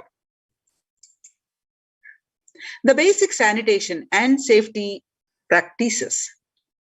The disposal of soiled pads, infected material, and the non-biodegradables done through incineration, the RO water systems for drinking water, cleansing and sanitization of overhead tanks, and regular deweeding, maintenance and repair of electrical circuits, and communication facilities for safety of the residents, then the compost pit filling with biodegradables. The diagnosis COVID care quarantine methodology includes the immediately upon arrival to the campus, occupants will be quarantined for 15 days. Swab test, that is RT-PCR test, to be done on day 5 of quarantine. All food handlers to be wearing mask and gloves and keeping distance. The disposal of waste food and to be done with the gloves and mask. Disposal of gloves and mask by the incineration. In case of an emergency, the protective kits ready at hand to take the COVID-19 positive patient to hospital. The hand washing and in infection control. Washing hands as often thoroughly with the soap and water or with alcohol-based hand sanitizer, and the avoid sharing of any items. There's dishes, drinking glasses, cups, eating utensils, towels, bedding, and all other items with other residents in the Adinam. The mask protection is to wear a mask at all times when if exposed to vendors or outside people. The double layer cotton mask should be changed every day up to 24 hours and can be reused after washing with the detergent and sun dried. If it gets wet by saliva or secretions or sweat change, wear it at a dry mask. The wet mask can be stored in a sealed plastic cover and washed with the detergent and reused later. The face shield will be provided as an extra protective wear for people at the gate interacting with the vendors and outsiders. Use of hand sanitizer, hand washing, regular steaming, taking of preventive kashayams, the turmeric, salt water, gargling, and bathing with the washing of clothes with the history of any exposure.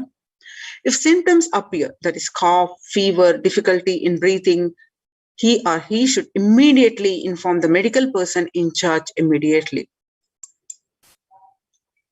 The standard operating procedures, the quarantine rules are the first line of quarantine. The people in the first circle who are in contact with vendors, The area of stay conformed to the outermost area where communication with the outside is happening with the vendors, etc. Thus, stay in a well-ventilated single room, preferably with an attached separate toilet.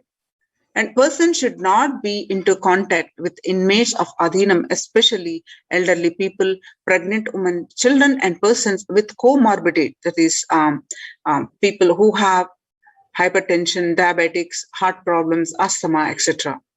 Restrict his or her movement within the area or room, first line of quarantine. The delivery of packages, all parcels received at the gate to be sanitized, that is spraying with disinfectant.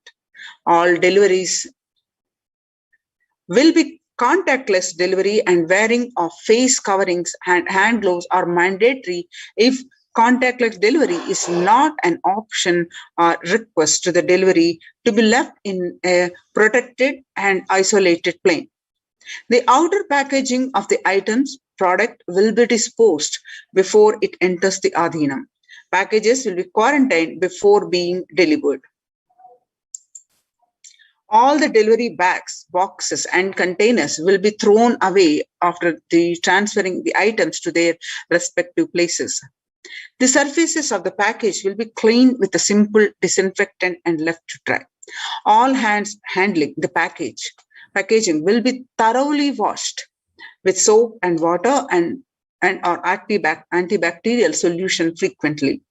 All mail and packaged product, non-perishable, will be left outside for 24 hours before using them.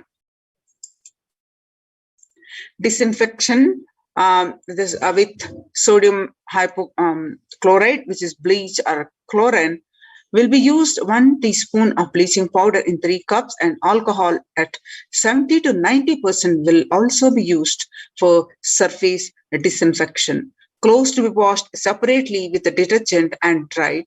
Sharing of items is strictly prohibited. This prevents the spread of the virus. The standard operating procedures, the warning signs include the fever continued for more than 5 days, fever returning in the second week after having been febrile for a day or 2, fever more than 101 Fahrenheit after day 4, and resting heart rate which is over 110 when there is no activity happening. The breathlessness, tightness in the chest. And oxygen saturation which is less than 94% on the pulse oximeter, and 6-minute walk test record the saturation rate before and after walking briskly for 6 minutes. If the saturation falls by more than 3%, it is not favorable, and less than 90%, it is not good too. So relentless cough, continuous cough, and you can see the in-campus ambulance on wheels. The second line of quarantine, prevention is the best medicine. People who come in as newly will be given a separate room with the toilet facility. Under no circumstances will they exit the room. The designated quarantine person picks up the food, and after the person who served the food, it at a safe distance of 6 feet. The food will be placed outside the door. Monitor the temperature, pulse rate, and oxygen saturation levels once a day and more often if the person is symptomatic. Please speak with the medical team. Take the paracetamol if the temperature is more than 99%, and ensure good hydration. Have a nutritious diet, steam inhalation twice daily, and salt and turmeric hot water gargling twice daily. And monitoring the quarantine, the Ayurvedic and Siddha medication will be given as per the instructions, and doctor will be contacted if there is a worsening of symptoms for specific management, which could be further consultation, investigations, and treatment. Residents will be asked to continue taking medications if they are on any blood pressure, sugar, or heart elements, etc. Doctors will be consulted if comorbid conditions pose a higher risk. Residents on medication will be asked to bring 2 months of supply till the Adhinam is able to organize the medications for them. Residents will be asked to take a long, deep breath, pranayama, lie in prone position at on the tummy as much as possible so the lungs expand well.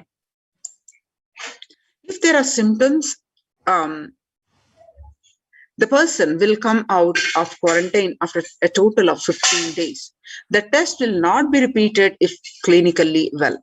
If there are symptoms, the person will need to be retested and need a medical opinion and necessary investigations and treatment. The common symptoms which will be looked out for are fever, sore throat, fatigue, cough, mostly dry, wet cough in some cases, and body aches, headaches, and loose stools, vomiting, loss of sense of smell, loss of sense of taste, exhaustion, giddiness, fainting. The previous mentioned symptoms will be provided with the immediate evaluation and hospital care. Early detection of these warning signs and identifying the timeline is very crucial for better outcome. These will be monitored very closely and is the most important thing that needs to be done. Identifying day one of symptoms is very crucial in the management with respect to monitoring and treatment protocols. Day one would be when the very first symptom started. Investigate for the possible sources of conduct. All the people who have come in close contact, which is 3 to 6 feet range with the primary case in the last 3 days, need to be isolated separately and monitor for the symptoms as well.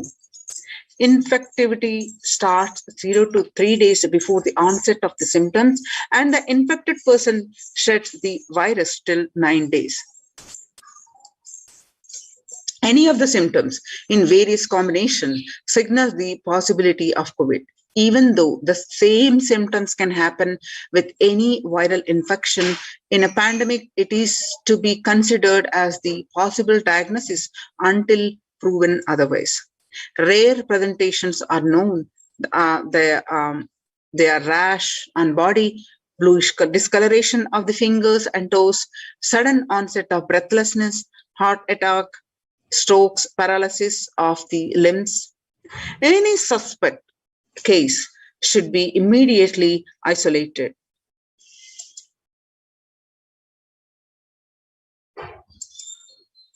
The RT-PCR test is to be asked for in symptomatic people immediately. The contact will monitor for symptoms and will get tested if any symptoms show up. Else, to wait for 5 days. If they continue to be asymptomatic, they can check their status thereafter. A negative report ensures they can move into the community. The instructions followed by the lead, only an assigned member will be tasked with the taking care of the quarantined person. Use disposable gloves when cleaning the surfaces or handling any solid linen of individual. Washing of hands after removing gloves. No visitor be allowed in the vicinity of the quarantined person, and in case if the person being quarantined becomes symptomatic, all the close contacts taking care will be quarantined for 15 days and followed up for an additional 15 days or till the report of such a case turns out negative on lab testing. Clean and disinfectant frequently touch surfaces in the context of environmental sanitation in the quarantined person's room, that is bed frames, tables, daily with bleach solution. Clean and disinfectant toilet surfaces daily with the regular household bleach solution, phenolic disinfections. Clean the surfaces, the other linen used by the person separately using common household detergent and dry. The Adhinavasis coming into the Adhina must take the following medical tests. The result to be sent to the doctor team with the Dr. Atmanenjanama, Dr. Santan Lakshmi, and Dr. R.N. Ma Chandravidya. The medical test are complete blood count with the peripheral smear, blood group type, and fasting and post prandial blood sugar, a renal function test, the blood urea and serum creatinine, and VDRL, HPSAG, HIV tests, and thyroid function tests, and ECG tests, and liver function tests, and lipid profile tests. The medical test and the results, please hand over to your RT-PCR test for COVID-19 taken 2 days before the coming into the Adhinam, and send it to the previous mentioned email, which is projected now, to get a clearance. Medical team will communicate to the admin of the respective Adhinam with regards to the medical status and approved status. Once communicated, the person should come into the Adhinam within 24 to 48 hours of the test. If there are any pre-existing medical issues like hypertension, diabetics, or any other chronic diseases and comorbid situations, please bring in the recent reports and the prescription from the attending doctor. A medical report will need to be filled in by all the new occupants. A legal disclaimer will also be required to be signed. All the people in quarantine will be monitored for temperature rise, oxygen status, and other symptoms during the period of quarantine. Anyone with symptoms should be reported immediately. The designated quarantine person will be responsible to monitor the pulse oximeter and temperature daily. The equipment should be sanitized after every use, and knowledge for the same will be given to the by the medical team. The report of these recordings will be reviewed by the medical team daily. During the quarantine period, certain Ayurvedic and Siddha preparations, steaming, saline, and turmeric water gargle, and other immune boosters will be given by the caregivers, which has to be followed strictly. After 15 days, they can be out of quarantine, and please follow the basic guidelines of living in the Adhinam, some of which are listed below. The smoking, drinking, and drugs substance abuse is strictly prohibited. Consumption of non-vegetarian food is strictly prohibited, and illicit sex is strictly prohibited. And please follow the basic etiquette like traditional Indian clothing, personal and environmental cleanliness, and hygiene. The following measures below will help prevent in the spread of infections in the Adhinam, such as the colds, flus, and stomach bugs. And protect the Adhinavasis. Make sure the workplace are clean, hygienic surfaces, that is desks and tables and objects. Example, the telephones, keyboards need to be wiped with disinfectant regularly to prevent, and promote regular and thorough hand washing by the Adhinavasis, and let's keep sanitizing hand rubbing dispensers in prominent places around the workplace. Make sure these dispensers are regularly refilled, and display the posters promoting hand washing. Washing kills the viruses on your hands and prevent the spread of infection. Promote good respiratory hygiene in the workplace. Display posters and promoting respiratory hygiene. Good respiratory hygiene prevents the spread of the infection. Everyone with even a mild cough or low grade fever, which is 37.3 Celsius or more, needs to be monitored by the health personnel with isolation, even if symptoms are mild. They should wear ordinary surgical face masks rather than N95 face masks in their quarantine room. Medications such as the paracetamol, ibuprofen, or aspirin may mask symptoms of infection. Ensure the pre-order sufficient supplies and materials, including masks, tissues, and hand sanitizer for all the people. The travel precautions in case of emergency. Travel outside of the Adhinam must be discussed with the medical department. No one is to leave the premises without approval. The plan of action when someone is infected by the COVID-19 is the plan should cover putting the ill person in an area where they are isolated from others.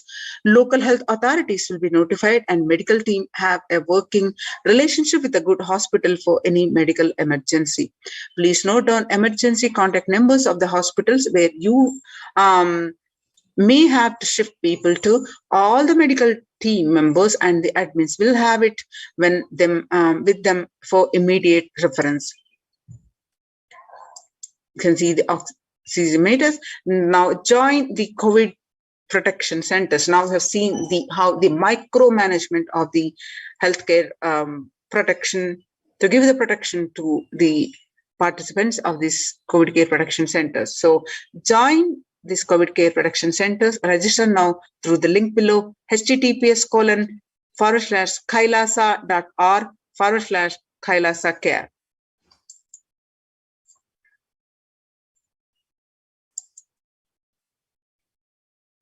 So with this, now let's move on to the next segment. Let's welcome the Supreme Pontiff of Hinduism for the Satsang. So please sit straight with your head, neck and back straight. Inhale slowly and deeply. Exhale slowly, very slowly and deeply.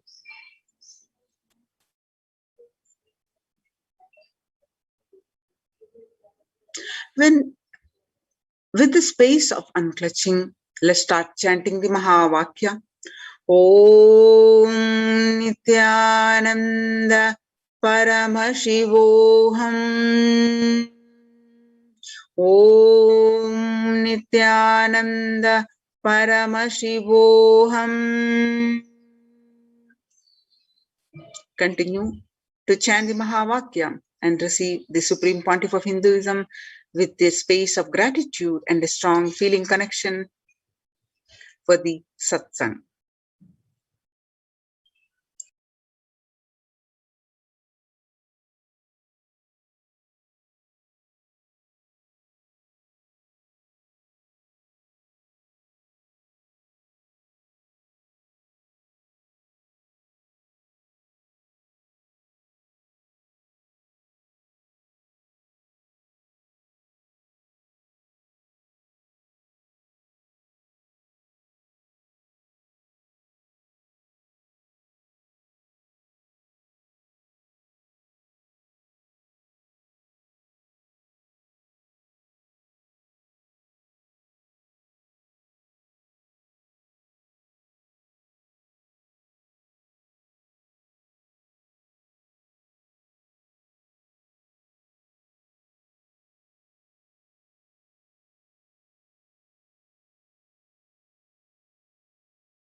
Hello everyone, this is Nandini and I'm from Seattle. I wanted to share my experience on why I follow Nithyananda. I've been volunteering at Nityanandeshwara Hindu Temple and I've been doing a lot of seva here. Um, back in India, usually only men are allowed to touch the deities and do the Abhishekam, Alankaram, and several other deity activities, whereas women are restricted only to certain things. Whereas here in Nityanandeshwara Hindu Temple, people are allowed to do seva, irrespective of whether they are men or women. Anybody who gets Shiva Diksha is allowed to touch the deities, do abhishekam to them and do alankaram to them and enjoy that space.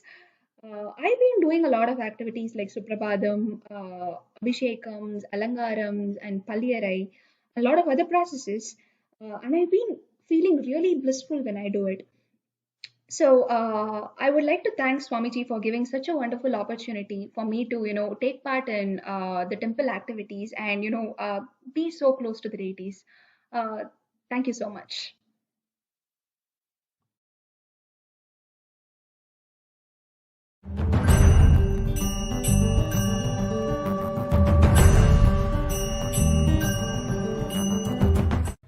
Hi, my name's Nathan Selamutu. I'm from the UK. I'm 19 years old. I'm a full-time student at university, first year. I've come here to Samadhivoham because my dad was talking about Nithyananda and was telling me all the things that he could do to people from around the world, no matter the age. And I wanted to witness it firsthand myself, and which I did the first day, which was absolutely amazing because I saw Mahayoga manifest 4 diamonds out of her mouth, which is crazy. The day after that, we saw the Gurukuls in action, doing the same thing, manifesting all the powers that have been taught from Swamiji. And after that, we started doing it ourselves. I was able to manifest some powers as well. I was able to body scan, read from the banyan leaf, read from the yantra, and I've been able to do it successfully and repeatedly.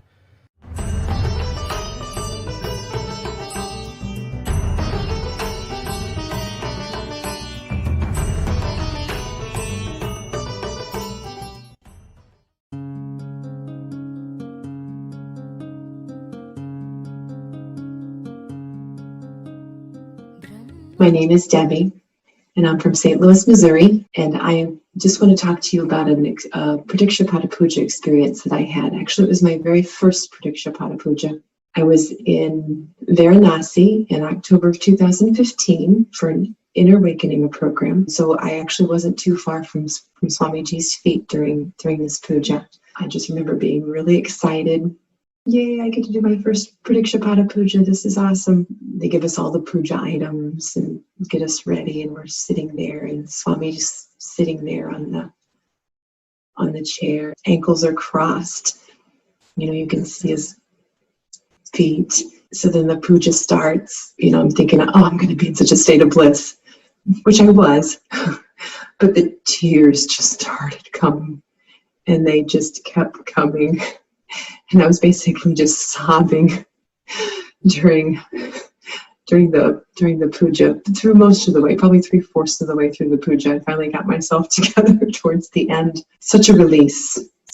I mean, I had no idea that I would actually have that reaction while doing the puja. I had never experienced anything quite like it. And it wasn't tears of sadness at all. And it's just such a beautiful place to be, beautiful space.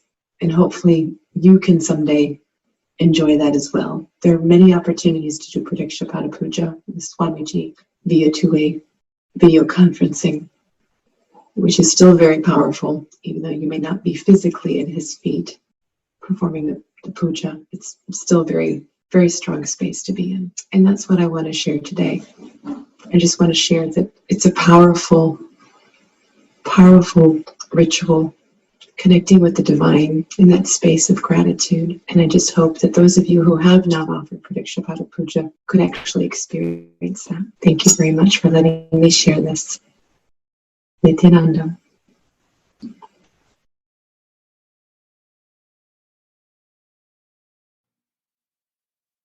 Hi, my name is Deva Ananda, and I live in Seattle, Washington, USA. And one of the reasons that I follow Nithyananda, who we lovingly refer to as Swamiji, is because he's taught me so many different things that I can apply to my life on a daily basis. And my life is so much different than it was when I first met Swamiji. It's like I'm not the same person at all. And one of the things is, one of my hidden beliefs before was life is a cruel, harsh place. I really believe that because of different experiences I had growing up in I thought you had to fight to get ahead. And anyway, after spending time with Swamiji, he reinforced what I had already learned, that we're not our body and we're not our mind, but we're a being having a spiritual experience in a body. And he also has taught us that we're divine, we're sparks of divinity. And to actually wrap your head around that, it takes some time. It took some time for me anyway, because I don't think I had really high feelings of myself. And so, you know, just constantly rethinking the way you think about life, the way you think about yourself, takes some time. But once you start thinking about things in a different way, your life, you create a different life. And another thing Swamiji taught me is that existence is showering on us every moment. And that's another thing that was really profound. I was like, is existence just showering on us every moment? And I had to actually walk around and think about that for some time and start thinking about it every day and applying it in my life. And then when I started believing, you know, existence is showering on us every moment, then I started seeing different synchronicities and miracles in my life, because it's true. Existence is showing us every moment. But when we have limited beliefs that keep us in a lower frequency, that's the life we end up creating, a lower frequency life. But when we start embracing these higher cognitions, that Swamiji, he's always like several steps ahead of us, but we have so much to learn, keep learning from him, then you create a different life. Thank you. Nithyananda. Hi, my name is Bharat. My wife is Kalpana. We are from Seattle, Washington.